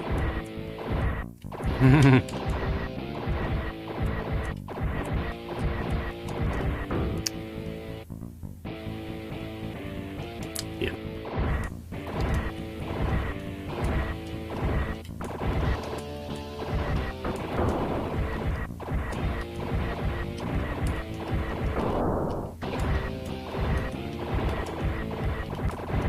Temporary shields. I'm okay with having temporary shields. But I have like permanent shields.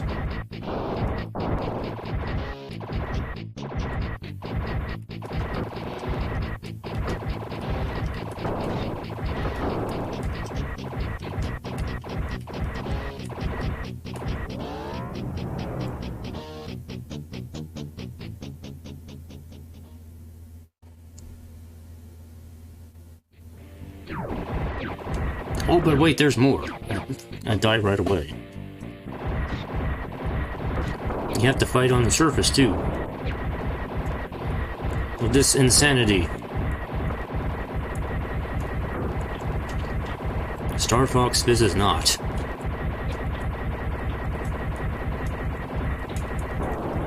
Like I said, just kind of randomly try to shoot everything. It's kind of your best chance to get past things.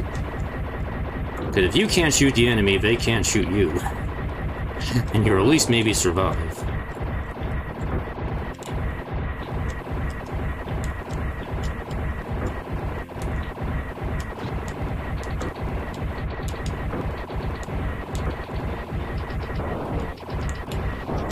I'm gonna close my eyes and just kind of randomly keep moving around and see if I can actually get past this part. And we'll see how well I can do here. My eyes are still closed. I'm just gonna randomly go around here and just like... Hey, I won! With my freaking eyes closed, because shooting randomly is actually better than trying to actually think about it. Because that's how awful those segments are. Just... utter... trash. It is such... trash.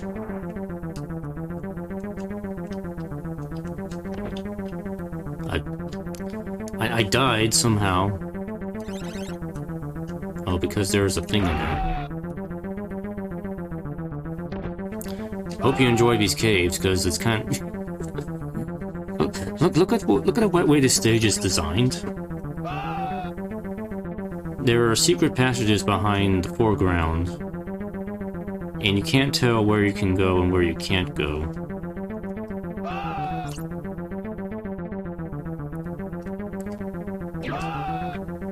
And yeah.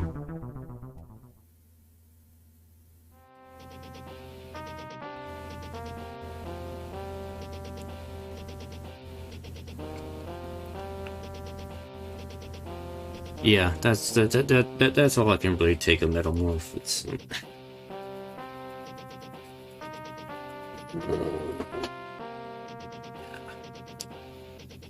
yeah, this game is pretty bad. This is probably... Is it the worst game I played tonight? So here's how I really judge whether I think a game is good or bad, is depending on how I feel about replaying it. Like, compared to the other games I played tonight, would I rather play them?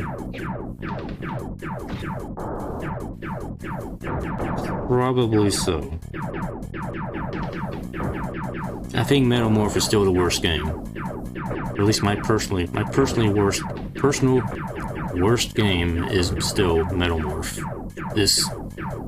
piece of crap. Is what it is. Yeah, I know there's people who have played more games there are probably games worse than this, but these are games I have actually played and have experience with. In the case of Metal Morph, the game I actually used to own.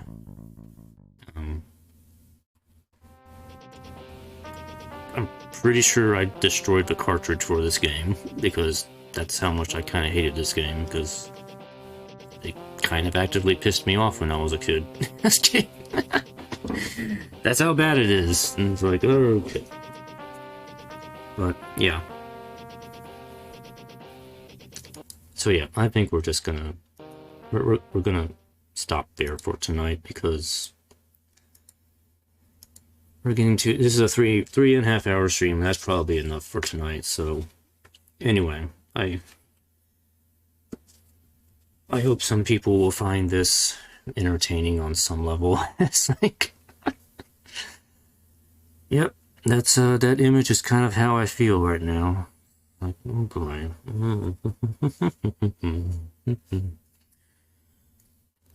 Oh. So if you've ever played any of these games, let me know if you have. I'd be curious what your opinions are of these titles I played tonight. So we had Drakkhen, Faceball 2000, Home Alone 2, Lagoon, both of the SNES Star Trek games, X-Calibur 2097, Jurassic Park 2, and Metal Morph. I think Metal Morph is definitely the one that's the worst out of the bunch. I would probably say the second worst is probably maybe Faceball 2000. Then maybe Drakkhen or Home Alone 2 or the next generation game. Or both the Star Trek games. And maybe Lagoon. Then, I don't know, maybe X-Calibur and Jurassic Park. Jurassic Park 2 is probably the best game out of the bunch I played tonight. Like, it's not, like I said, I don't think that's a bad game. It's just a really hard and unforgiving game. But yeah, that's gonna be it for tonight. So anyway, like I said, hope you enjoyed, and I will continue streaming games next week. I will continue. Mass Effect 2 will begin next week on Monday, probably. I'm already set up and ready to go with that. So better things to look forward to. And anyway, so maybe I'll do another fun random video again or stream at some point. Anyway, that's enough. I'm just talking. Have a good night. I'll see you next time. Bye-bye.